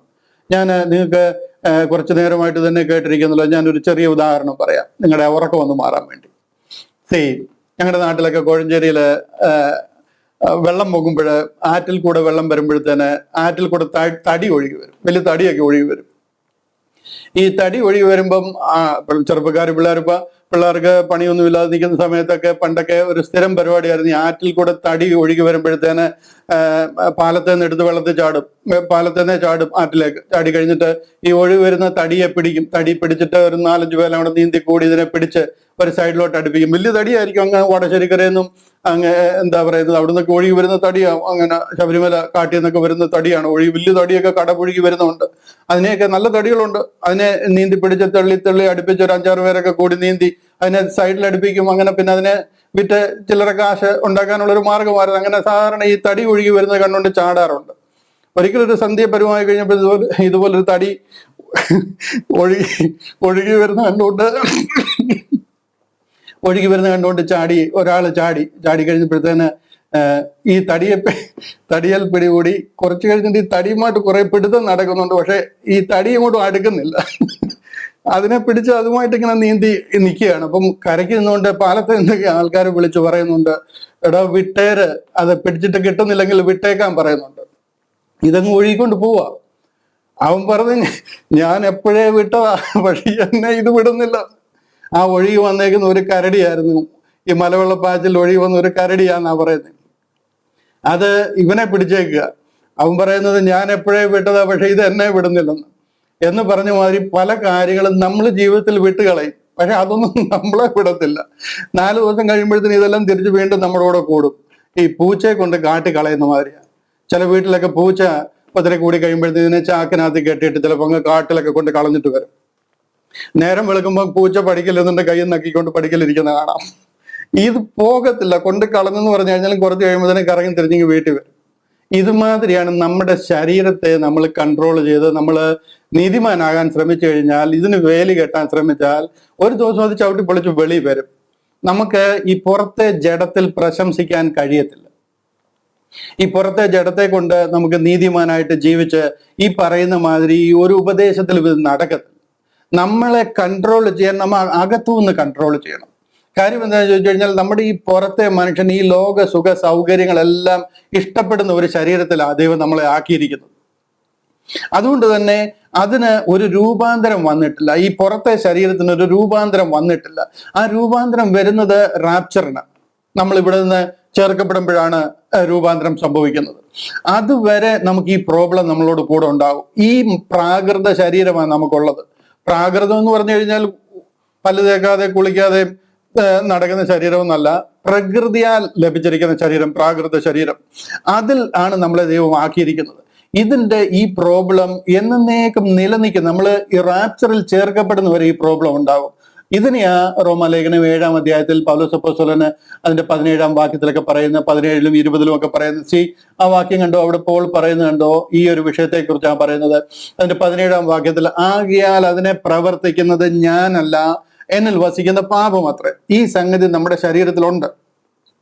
ആ പാപം നമ്മുടെ ഉള്ളിൽ വസിക്കുന്നുണ്ട്. 20-ാമത്തെ വാക്യം കണ്ടോ, അത് ഞാനല്ല പ്രവർത്തിക്കുന്നത്, എന്നിൽ വസിക്കുന്ന പാപം അത്രേ. 20-ാമത്തെ വാക്യം കണ്ടോ, 20-ാമത്തെ വാക്യത്തിൽ പറയുകയാണ്, ഞാൻ ഇച്ഛിക്കാത്തതിനെ ചെയ്യുന്നുവെങ്കിലോ അതിനെ പ്രവർത്തിക്കുന്നത് ഞാനല്ല, എന്നിൽ വസിക്കുന്ന പാപം അത്രേ. ഇതിനെ നന്നാക്കി എടുക്കാൻ പറ്റത്തില്ല. ഇതിൽ പ്രശംസിച്ചാൽ നിങ്ങൾ തോറ്റുപോകും. ഇന്നത്തെ ക്രിസ്ത്യാനി ഇതിലാണ് പ്രശംസിക്കുന്നത്. ഇതിനെ മടങ്ങി വന്ന് ശരിയാക്കി നമ്മൾ റിപ്പന്റ് യുവർ സെൽഫ് എന്നിട്ട് ഇതിനെ ശരിയാക്കി എടുക്കുന്ന കാര്യത്തെക്കുറിച്ചാണ് നമ്മൾ ഉപദേശിക്കുന്ന മുഴുവനും. 24-ാമത്തെ വാക്യം കണ്ടില്ലോ, അയ്യോ ഞാൻ അരിഷ്ട മനുഷ്യൻ, ഈ മരണത്തിന് അധീനമായി ശരീരത്തിൽ നിന്ന് എന്നെ ആര് വിടുവിക്കും? പോൾ ചോദിക്കുന്ന ഒരു ചോദ്യമാണ്. ഈ ചോദ്യത്തിന്റെ എല്ലാം കാര്യം, ഇതിന്റെ എല്ലാം ബേസിക് എന്താണെന്ന് ചോദിച്ചു കഴിഞ്ഞാൽ, നമ്മുടെ ഈ പുറത്തെ ശരീരത്തെ, പുറത്തെ മനുഷ്യനെ രൂപാന്തരപ്പെടുന്നത് വരെ നമുക്ക് അതിനെ ഡിപ്പെൻഡ് ചെയ്യാനോ അതിൽ പ്രശംസിക്കാനോ കഴിയത്തില്ല. മരിക്കാതെ നമ്മൾ എടുക്കപ്പെടുന്നവർക്ക് നമുക്ക് രൂപാന്തരം സംഭവിക്കും. ഈ ബോഡി മാറി പുതിയൊരു ശരീരം ലഭിക്കും. മരിച്ചു പോയവർക്ക് അവർക്ക് പുതിയൊരു ശരീരം ലഭിക്കും. ക്രിസ്തുവിൽ മരിച്ചവർ മുന്നമേ ഉയർത്തെഴുന്നേൽക്കും. പിന്നെ ജീവനോട് ശേഷിക്കുന്ന നാം രൂപാന്തരപ്പെടും. നമ്മളെ ഇങ്ങനെ വീണ്ടെടുക്കാൻ വേണ്ടിയിട്ടാ ഏദൻ തോട്ടത്തിൽ വെച്ച മരണം നമുക്ക് തന്നത്. ഇങ്ങനെ മരിക്കുന്നത് കൊണ്ടാ ഈ മോർട്ടൽ ബോഡി ഇവിടെ കളഞ്ഞിട്ട് പുതിയ ശരീരം സ്വീകരിച്ച് നമ്മൾ വിശുദ്ധന്മാരായിട്ട് നമുക്ക് പോകാൻ പറ്റുന്നത്. നമ്മൾ ഈ ബോഡിയോടുകൂടി സ്വർഗത്തിൽ പോകാൻ പറ്റത്തില്ല. അങ്ങനെ നമ്മളൊരു 1,00,000 പേര് സ്വർഗത്തിലോട്ട് ചെന്ന് കഴിഞ്ഞാൽ ഒരു ദിവസം കൊണ്ട് സ്വർഗവും മലീമസമാക്കും, പാപമായി ഇതായി പോകും. നമുക്ക് അങ്ങോട്ട് പോകാൻ കഴിയത്തില്ല. സ്വർഗത്തിൽ ജീവിക്കാനായിട്ട് ഈ ബോഡി കൊണ്ട് പോകാൻ പറ്റത്തില്ല. നമുക്ക് പുതിയൊരു ശരീരം ലഭിക്കും. അന്ന് നമുക്ക് അതുവരെ നമുക്ക് എന്താ പറയുന്നത് ജീവിക്കാനായിട്ട് ദൈവം തന്നിരിക്കുന്ന ഈ ശരീരം, ഇതിനെ കൺട്രോൾ ചെയ്യുക, ഇതിനകത്തിൽ ജീവിക്കുക എന്നുള്ളതാണ് നമുക്ക് തന്നിരിക്കുന്ന ടാസ്ക്. അതിന് ജയിക്കാൻ എന്ത് ചെയ്യണമെന്ന് ചോദിച്ചു കഴിഞ്ഞാൽ നമ്മുടെ അകത്തെ മനുഷ്യൻ പുറത്തെ മനുഷ്യനെ കൺട്രോൾ ചെയ്യണം. ഇന്നർ മാൻ കൺട്രോൾസ് ഔട്ടർ മാൻ. ഈ പുറത്തെ മനുഷ്യനെ കൺട്രോൾ ചെയ്യേണ്ടത് പുറത്തെ മനുഷ്യന് ചുറ്റും വേലി കെട്ടുകയല്ല ചെയ്യേണ്ടത്, അകത്തെ മനുഷ്യനെ ബലപ്പെടുത്തുക ചെയ്യേണ്ടത്. അകത്തെ മനുഷ്യനെ എങ്ങനെ ബലപ്പെടുത്താമെന്നാണ് ഞാൻ മുമ്പേ പറഞ്ഞെന്ന കുറെ കാര്യങ്ങൾ. അവൻ ബലപ്പെട്ട് കഴിയുമ്പോഴത്തേന് അത് ഈ പുറത്തെ മനുഷ്യനെ കൺട്രോൾ ചെയ്ത് കളയും. പുറത്തെ മനുഷ്യന് പിന്നെ വലുതായിട്ട് കൺട്രോൾ വിട്ടു പോകുവാൻ കഴിയത്തില്ല. അകത്തെ മനുഷ്യൻ പുറത്തെ മനുഷ്യനെ കൺട്രോൾ ചെയ്യണമെങ്കിൽ അകത്തെ മനുഷ്യൻ ബലശാലി ആയിരിക്കണം. അവൻ ബലശാലിയാകുന്നത് വചനധ്യാനത്തിലും പ്രാർത്ഥനയിലും പ്രത്യാശയിലും ഇന്ദ്രിയജയത്തിലും ദൈവിക സന്തോഷത്തിലും ഒക്കെയാണ്. Hallelujah, hallelujah. 10-11 വാക്യം വരെ നമ്മൾ വായിച്ചത്. 8-ാം അധ്യായം അതിന്റെ 11 വാക്യം വരെ വായിച്ചത്. ഞാൻ മുന്നോട്ടുള്ള വാക്യങ്ങളോട് വായിച്ചിട്ട് തുടർന്നുള്ള ചിന്തയിലേക്ക് വരാം. 12 വാക്യം മുതൽ 18 വാക്യം വരെ വായിക്കാം. അവിടെ ഇങ്ങനെയാണ് പറയുന്നത്. 12 വാക്യം: ആകയാൽ സഹോദരന്മാരെ, നാം ജഡത്തെ അനുസരിച്ച് ജീവിക്കേണ്ടതിന് ജഡത്തിനല്ല കടക്കാരാകുന്നത്. ഈ വാക്യങ്ങളൊക്കെ നിങ്ങളൊന്ന് മനസ്സിരുത്തി വായിച്ചു പോണം. നമ്മൾ ഈ ജഡവുമായിട്ട് യാതൊരു കടപ്പാടും ഇനിയില്ല. കാര്യം നമ്മൾ പാപ സംബന്ധമായി മരിച്ചിരിക്കുക എന്ന് പറഞ്ഞു കഴിഞ്ഞാൽ പാപത്തിന് നമ്മൾ അടിമയല്ല. നാം ജഡത്തെ അനുസരിച്ച് ജീവിക്കേണ്ടതിന് ജഡത്തിനല്ല കടക്കാരാകുന്നത്. 13: നിങ്ങൾ ജഡത്തെ അനുസരിച്ച് ജീവിക്കുന്നുവെങ്കിൽ മരിക്കും നിശ്ചയം. ആത്മാവിനാൽ ശരീരത്തിന്റെ പ്രവൃത്തികളെ മരിപ്പിക്കുന്നുവെങ്കിലോ നിങ്ങൾ ജീവിക്കും. ദൈവാത്മാവ് നടത്തുന്നവർ ഏവരും ദൈവത്തിന്റെ മക്കളാകുന്നു. അതായത് നമ്മുടെ അകത്തെ മനുഷ്യൻ നടത്തണം. അകത്തെ മനുഷ്യൻ എങ്ങനെങ്കിലും നടത്തിയാൽ പോരാ, അകത്തെ മനുഷ്യൻ ആദ്യം ബലപ്പെടണം. അതെങ്ങനെ ബലപ്പെടുന്നത്? ആത്മാവിൽ ബലപ്പെടണം. അതെങ്ങനെ? അത് വചനധ്യാനത്തിലും പ്രാർത്ഥനയിലും പ്രത്യാശയിലും ദൈവസ്നേഹത്തിലും നമ്മുടെ ആ ഭാവി നിത്യതയിലും ഒക്കെയുള്ള ആ ഭയങ്കര പ്രത്യാശയിലും ഒക്കെയാണ് അത് ബലപ്പെടുന്നത്. ദൈവാത്മാവ് നടത്തുന്നവരെല്ലാവരും ദൈവത്തിന്റെ മക്കളാകുന്നു. 15: നിങ്ങൾ പിന്നെയും ഭയപ്പെടേണ്ടതിന് ദാസ്യത്തിന്റെ ആത്മാവിനെയല്ല. നിങ്ങളുടെ ഉള്ളിൽ വന്നിരിക്കുന്നത് ഒരു ഭയപ്പെടുത്തുന്ന ആത്മാവോ ദാസ്യത്തിന്റെ ആത്മാവോ അല്ല, അബ്ബാ പിതാവേ എന്ന് വിളിക്കുന്ന പുത്രത്വത്തിന്റെ ആത്മാവിനെ അത്ര പ്രാപിച്ചത്. യേശു ക്രിസ്തു വിളിക്കുന്ന അതേ ആത്മാവ്, ആ പുത്രത്വത്തിന്റെ ആത്മാവ്, നമുക്ക് അബ്ബാ പിതാവേ എന്ന് വിളിക്കാൻ കഴിയുന്ന പുത്രത്വത്തിന്റെ ആത്മാവിനെയാണ് നമുക്ക് ലഭിച്ചിരിക്കുന്നത്. അത്രമാത്രം ഒരു കണക്ഷനും റിലേഷനും ഒരു ഫ്രീഡവും നമുക്ക് തന്നിട്ടുള്ള ആ ആത്മാവിനെയാണ് നമ്മുടെ ഉള്ളിൽ വന്നിരിക്കുന്നത്. നമുക്ക് വളരെ പേഴ്സണലായിട്ട് അതുമായിട്ട് സംസാരിക്കാം. നാം ദൈവത്തിന്റെ മക്കൾ എന്ന് ആത്മാവ് താനും നമ്മുടെ ആത്മാവോട് സാക്ഷ്യം പറയുന്നു. ഈ ആത്മാവ് അകത്തിരുന്ന് നമ്മളോട് പറഞ്ഞുകൊണ്ടിരിക്കുക, നാം ദൈവത്തിന്റെ മക്കളാണ്. ഹല്ലേലൂയ. നമ്മൾ അതിനനുസരിച്ച് ജീവിക്കണം എന്നുള്ള ആത്മാവിനെ അനുസരിച്ച് നമുക്ക് നടക്കാനുള്ള എല്ലാ കാര്യങ്ങളും നമ്മുടെ അകത്ത് വന്നിരിക്കുന്ന ആത്മാവ് നമുക്ക് ചെയ്തു തരും. നാം മക്കളെങ്കിലോ അവകാശികളുമാകുന്നു. അങ്ങനെയാണെങ്കിൽ നമ്മൾ അവകാശികളാണ്. ദൈവത്തിന്റെ അവകാശികളും ക്രിസ്തുവിന് കൂട്ടവകാശികളും തന്നെ. നാം അവനോടുകൂടെ തേജസ്കരിക്കപ്പെടേണ്ടതിന് അവനോടുകൂടെ കഷ്ടം അനുഭവിച്ചാൽ അത്രേ. നാം അവനോടുകൂടെ ഒരു ദിവസം തേജസ്കരിക്കപ്പെടും. അതിന്റെ എല്ലാം പ്രതിഫലം, നാം അനുഭവിക്കുന്ന കഷ്ടത്തിനൊക്കെ നമുക്ക് പ്രതിഫലം ലഭിക്കും. 18 വാക്യം, ഈ വാക്യം കൂടെ വായിച്ചാൽ നിർത്തുക. നമ്മിൽ വെളിപ്പെടുവാനുള്ള തേജസ് വിചാരിച്ചാൽ ഈ കാലത്തിലെ കഷ്ടങ്ങൾ സാരമില്ല എന്ന് ഞാൻ എണ്ണുന്നു. ഈ 1 മുതൽ 18 വരെയുള്ള വാക്യങ്ങൾ വായിച്ചതിൽ നിങ്ങൾക്ക് കൺഫ്യൂഷൻ ഉണ്ടാകുന്ന മാതിരി എന്തെങ്കിലും വാക്യമുണ്ട് എന്ന് എനിക്ക് തോന്നുന്നില്ല. ഈ വായിച്ചിടമൊക്കെ ഞാൻ നിർത്തി അതിനെ കൂടുതൽ എക്സ്പ്ലെയിൻ ചെയ്തിട്ടുണ്ട്. ഇവിടെ എല്ലാം പറയുന്ന 2 കാര്യമാണ്. ഒന്ന്, വാക്ക് ആഫ്റ്റർ ദ സ്പിരിറ്റ്, ആത്മാവിൽ ജനിക്കുക, ആത്മാവിൽ ജീവിക്കുക, ആത്മാവിനെ അനുസരിച്ച് ജീവിക്കുക. അകത്തെ മനുഷ്യൻ പുറത്തെ മനുഷ്യനെ കൺട്രോൾ ചെയ്യുക. അകത്തെ മനുഷ്യൻ ബലപ്പെടാനായിട്ട് തിരുവചനം ധ്യാനിക്കുക, പ്രാർത്ഥിക്കുക, പ്രത്യാശയിൽ വർദ്ധിച്ചു വരിക, നമ്മുടെ വിളിയും തിരഞ്ഞെടുപ്പ് ഉറപ്പാക്കുക, സുവിശേഷം പറയുക, കർത്താവിന് കൊള്ളാകുന്നവരായിട്ട് ജീവിക്കുക. ഇതൊന്നും നമ്മൾ വെളിയിൽ നിന്ന് എക്സ്പോർട്ട് ചെയ്ത് എന്തെങ്കിലും മെഷീൻ ഘടിപ്പിക്കുന്ന കാര്യമല്ല. നമ്മുടെ ദൈനംദിന ജീവിതത്തിൽ നമുക്ക് എല്ലാവർക്കും ചെയ്യാൻ പറ്റുന്ന കാര്യമാണ്. 2ാമത്തെ കാര്യം, ഈ 18 വരെയുള്ള വാക്യത്തിൽ നമ്മൾ വായിച്ചത് Christ in you the hope of glory. അതായത് ക്രിസ്തു നിങ്ങളുടെ ഉള്ളിൽ വസിക്കുന്നു എന്നുള്ളത്. നിങ്ങൾക്ക് ആർക്കെങ്കിലും അതിൽ സംശയമുണ്ടോ? ക്രിസ്തു നമ്മുടെ ഉള്ളിൽ വസിക്കുന്നു എന്ന് പറഞ്ഞു കഴിഞ്ഞാൽ കർത്താവിന്റെ ആത്മാവ് നമ്മുടെ ആത്മാവിലേക്ക് വന്നിരിക്കുക. പരിശുദ്ധ ആത്മാവിൽ കൂടി ക്രിസ്തു നമ്മുടെ ഉള്ളിൽ വസിക്കുക. ആ ആത്മാവ്, ദ ഹോപ്പ് ഓഫ് ഗ്ലോറി, മഹത്വത്തിന്റെ പ്രത്യാശ, ആ റാപ്ചറിൽ നമ്മൾ ചേർക്കപ്പെട്ട മഹത്വത്തിന്റെ മഹിമയിൽ ജീവിക്കുന്ന ആ പ്രത്യാശ നമുക്ക് നൽകിയിരിക്കുന്ന ക്രിസ്തു നമ്മുടെ ഉള്ളിലേക്ക് വന്നിരിക്കുക. എത്ര നാളത്തേക്കാ? For ever. ആ വീണ്ടെടുപ്പിൻ നാൾ വരെ നമ്മുടെ ഉള്ളിൽ മഹത്വത്തിന് പ്രത്യാശയായ ക്രിസ്തു ഇരിക്കുക. ഇതൊരു മർമ്മമായിരുന്നു. ഈ മർമ്മം അപ്പോൾ പറയുന്നത്, ഈ മർമ്മം ദൈവം എനിക്ക് വെളിപ്പെടുത്തി തന്നിരിക്കുക. കൊലോസ്യ ലേഖനം 1-ാം അധ്യായം അതിന്റെ 27-ാമത്തെ വാക്യം. കൊലോസ്യ ലേഖനം 1-ാം അധ്യായം അതിന്റെ 27-ാമത്തെ വാക്യം. അവിടെ പറയാണ്, അവരോട് ജാതികളുടെ ഇടയിൽ, അതായത് എന്റെയും നിങ്ങളുടെയും ഇടയിൽ ഈ മർമ്മത്തിന്റെ മഹിമാധനം, ഇതിന്റെ ആ ധനം, അതിന്റെ ആ മഹിമ എന്തെന്ന് അറിയിപ്പാൻ ദൈവത്തിന് ഇഷ്ടമായി. അങ്ങനെ ദൈവത്തിന് പ്രസാദമായി നമ്മളെ രക്ഷിക്കാനും നമ്മുടെ ഉള്ളിൽ കർത്താവായിരിക്കാനും ഇത് നമ്മളെ അറിയിക്കാനും ദൈവത്തിന് ഇഷ്ടമായി. ആ മർമ്മം എന്താണെന്ന് ചോദിച്ചാൽ മഹത്വത്തിന്റെ പ്രത്യാശ, അതായത് എന്താ പറയുന്നത്, ദ ഹോപ്പ് ഓഫ് ഗ്ലോറി. ആ ദിവസം, ആ ദിവസം നമ്മൾ ഈ മനസ്സിൽ നമുക്കതിനെ കോംപ്രിഹെൻഡ് ചെയ്യാൻ കഴിയത്തില്ല. നമ്മൾ ഇവിടെ നിന്നും റാപ്ചർ നാളിൽ ചേർക്കപ്പെട്ട് കഴിഞ്ഞാൽ ജഡ്ജ്മെന്റ് സീറ്റ് ഓഫ് ക്രൈസ്റ്റിലും അതിനുശേഷം നമ്മൾ നിത്യതയാണ്, ഒരു നിത്യത നമുക്ക് ലഭിക്കുക, അതും സ്വർഗത്തിൽ ദൈവത്തോടൊപ്പം ഒരു നിത്യമായ അനുഭവം നമുക്ക് ലഭിക്കുക എന്ന് പറഞ്ഞു കഴിഞ്ഞാൽ പിന്നെ ഈ ലോകത്തിൽ എന്ത് മണ്ണാങ്കട്ടയാണ് നമുക്ക് വേണ്ടുന്നത്? ഹല്ലേലൂയ. ഇതെല്ലാം റബിഷ്, ചപ്പൻ ചവറും എന്ന് പോൾ പറയാൻ കാര്യം അതാ. ഇത് ഏറെയായാൽ 80 വർഷത്തേക്കേ ഉള്ളൂ. ഈ പറയുന്ന മുഴുവൻ നിത്യതയാണ്. മഹത്വത്തിന്റെ പ്രത്യാശയായ ക്രിസ്തു നിങ്ങളിൽ ഇരിക്കുന്നു എന്നുള്ളത് തന്നെ. നമ്മളിൽ ക്രിസ്തു ഇരിക്കുന്നത് പരിശുദ്ധ ആത്മാവിനാൽ നമ്മുടെ ഉള്ളിലേക്ക് വന്നിരിക്കുക, നമ്മുടെ ഉള്ളിൽ കർത്താവ് വസിക്കുക. ഹല്ലേലൂയ. കൊരിന്ത്യർക്ക് എഴുതിയ 1-ാമത്തെ ലേഖനം 1-2 വാക്കുകളെ കാണിച്ചാൽ പ്രാർത്ഥിക്കാൻ പോവുക. കൊരിന്ത്യർക്ക് എഴുതിയ 1-ാമത്തെ ലേഖനം 1-ാം അധ്യായം, കൊരിന്ത്യർക്ക് എഴുതിയ 1-ാമത്തെ ലേഖനം 3-ാം അധ്യായം അതിന്റെ 16-17 വാക്യങ്ങൾ. കൊരിന്ത്യർക്ക് എഴുതിയ 1-ാമത്തെ ലേഖനം അതിന്റെ 3-ാം അധ്യായം. കണ്ടോ ഈ വാക്യം കണ്ടോ? നിങ്ങൾ ദൈവത്തിന്റെ മന്ദിരം. ഇങ്ങനെയാണ് കർത്താവ് നമ്മുടെ ഉള്ളിൽ വന്നിരിക്കുന്നത്. നിങ്ങൾ ദൈവത്തിന്റെ മന്ദിരമെന്നും ദൈവത്തിന്റെ ആത്മാവ് നിങ്ങളിൽ വസിക്കുന്നുവെന്നും അറിയുന്നില്ലയോ? ഇത് കൊരിന്ത്യ ലേഖനത്തിൽ പറയുന്ന കാര്യമാണ്, റോമാലേഖനമല്ല. പൊളൈൻ കോൺസെപ്റ്റ് മുഴുവനും ഇതാണ് നമ്മുടെ വിളി. ഇതിൽ കൂടാണ് നമ്മൾ രക്ഷിക്കപ്പെട്ടിരിക്കുന്നത്. നിങ്ങൾ ദൈവത്തിന്റെ മന്ദിരമെന്നും ദൈവത്തിന്റെ ആത്മാവ്, പരിശുദ്ധ ആത്മാവ് നിങ്ങളിൽ വസിക്കുന്നുവെന്നും അറിയുന്നില്ലയോ? ഇങ്ങനെ ഈ ആത്മാവ് നമ്മുടെ ഉള്ളിലേക്ക് വന്നിരിക്കുക. പരിശുദ്ധ ആത്മാവ് വന്നു കഴിയുമ്പോൾ അത് നമ്മളെ സകല സത്യത്തിലും വഴി നടത്തുന്നത് തന്നെയല്ല, ഇറ്റ് സീൽസ് യു, അതായത് നമ്മളെ അത് മുദ്രയിടുക. And it grounds you in the word of God, അതായത് ദൈവവചനത്തിൽ നമ്മളെ ഉറപ്പിക്കുക, ദൈവത്തിന്റെ വചനത്തിൽ നമ്മുടെ പ്രത്യാശ ഉറപ്പിക്കുക. എസ്റ്റാബ്ലിഷസ് യു ഇൻ ക്രൈസ്റ്റ്, ക്രിസ്തുവേശുവിൽ നമ്മളെ സ്റ്റെബിലൈസ് ചെയ്യുക. നമ്മളെ അലഞ്ഞൊഴിലുന്ന ഇതുപോലെ കാറ്റിനെ പോലെ അലഞ്ഞൊഴില്ലാതെ നമ്മളെ സ്റ്റെബിലൈസ് ചെയ്യുന്നത്. ക്യുക്കൻസ് യു ഇൻ ക്രൈസ്റ്റ്, അതായത് നമ്മളെ ഈ ക്രിസ്തുവിൽ ജീവിപ്പിക്കുന്നത്. Hallelujah. Gives you the hope of glory, നമുക്ക് ആ മഹത്വത്തിന്റെ പ്രത്യാശ, ആ പ്രത്യാശ നമ്മുടെ ഉള്ളിൽ അനുദിനം തരുന്നത്.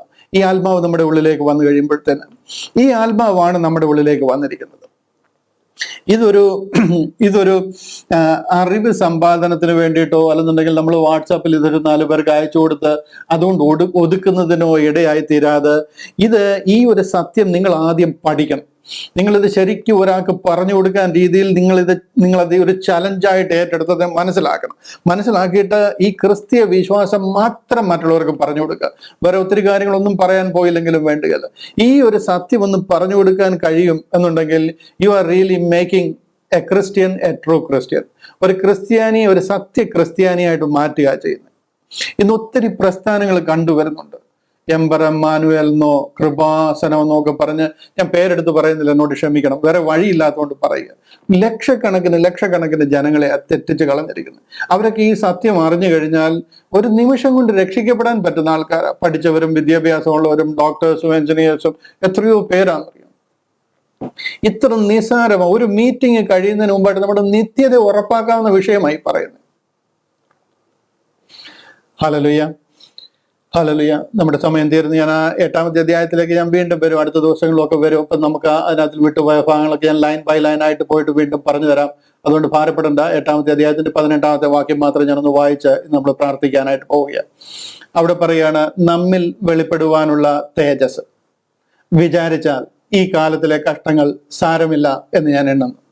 ഈ ലോകത്തിൽ, ഈ കാലത്തിൽ എന്ത് കഷ്ടം നിങ്ങൾക്ക് നേരിടേണ്ടി വന്നു കഴിഞ്ഞാലും, അത് വീട്ടിൽ നിന്നായിട്ട്, നാട്ടിൽ നിന്നായിട്ട്, നമ്മുടെ ശരീരത്തിലായിട്ട്, രോഗസംബന്ധമായിട്ടായിട്ട്,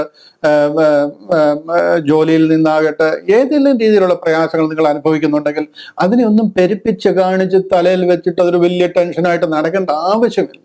ഇതെല്ലാം സിമ്പിളാണ്, ഇതെല്ലാം തീർന്നു പോകുന്നതാണ്. നമ്മുടെ നിത്യതയുമായിട്ട് ഇതിനെയൊക്കെ ഒന്ന് കമ്പയർ ചെയ്യുന്നുണ്ട്. ഇത് ചെറിയ നിസ്സാരമാണ്. നിത്യത എന്ന് പറഞ്ഞാൽ എറ്റേണിറ്റിയാണ്. അതിൽ നിങ്ങൾ സന്തോഷിക്കാൻ പോവുക.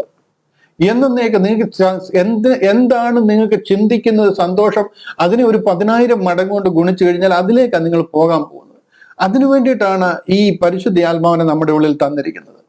നിങ്ങളിൽ വെളിപ്പെടുവാനുള്ള തേജസ് വിചാരിച്ചാൽ, ഹല്ലേലൂയ, ദൈവവചനമായി പറയുന്നത്, വേറെ ആരുമല്ല ഈ പറയുന്നത്, നിങ്ങളിൽ വെളിപ്പെടുവാനുള്ള തേജസ് വിചാരിച്ചാൽ ഈ കാലത്തിലെ കഷ്ടങ്ങൾ സാരമില്ല എന്ന് ഞാൻ എണ്ണുന്നു. ഇതെല്ലാം ചപ്പും ചവറും എന്ന് ഞാൻ എണ്ണാൻ കാര്യം അതാണ്. ഹല്ലേലൂയ. റാപ്ചർ നാളിൽ നമ്മൾ രൂപാന്തരപ്പെടും. മരിച്ചവർ അക്ഷയരായി ഉയർത്തെഴുന്നേൽക്കും.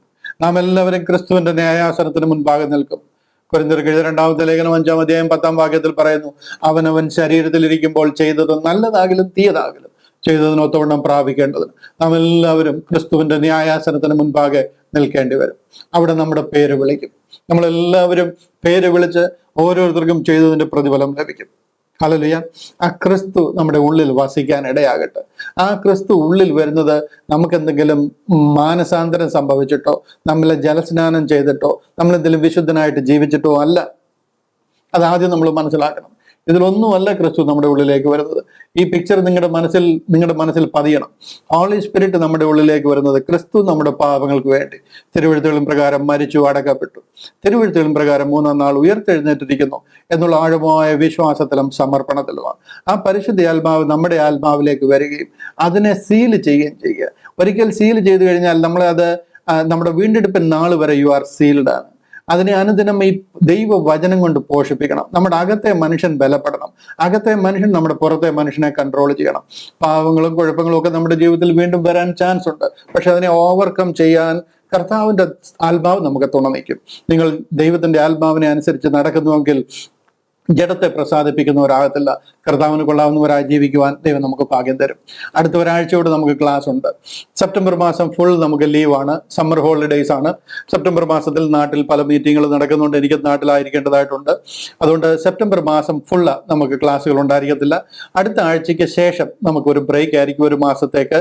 എന്നാൽ അടുത്ത ആഴ്ചയിൽ സൺ ഓഫ് മാൻ, അതായത് ദൈവപുത്രൻ, മനുഷ്യപുത്രൻ, കർത്താവ് യേശു ക്രിസ്തുവിന്റെ ആ മനുഷ്യപുത്രൻ എന്ന് പറയുന്ന ആ ഒരു റോൾ അതെന്താണ്, എങ്ങനെയാണ് എന്നുള്ള വിഷയം നമ്മൾ അടുത്ത ആഴ്ചയിൽ ചിന്തിക്കും. അതിനായിട്ട് ദൈവം നമ്മളെ സഹായിക്കട്ടെ. ഇന്നത്തെ ബൈബിൾ ക്ലാസ് നിങ്ങൾക്ക് അനുഗ്രഹമായി എന്ന് ഞാൻ വിശ്വസിക്കുന്നു. അതിൽ ഉറയ്ക്കുവാനും അതിൽ ധൈര്യപ്പെടുവാനും സംശയമുണ്ടെങ്കിൽ വീണ്ടും വീണ്ടും അതിനെ കേൾക്കുവാനും ചോദിച്ച് മനസ്സിലാക്കുവാനും ദൈവം നിങ്ങൾക്ക് കൃപ തരട്ടെ എന്ന് പ്രാർത്ഥിക്കുന്നു, അനുഗ്രഹിക്കുന്നു. കർത്താവിന്റെ കൃപ നമ്മുടെ കൂടെ ഇരിക്കുമാറാകട്ടെ. God bless you.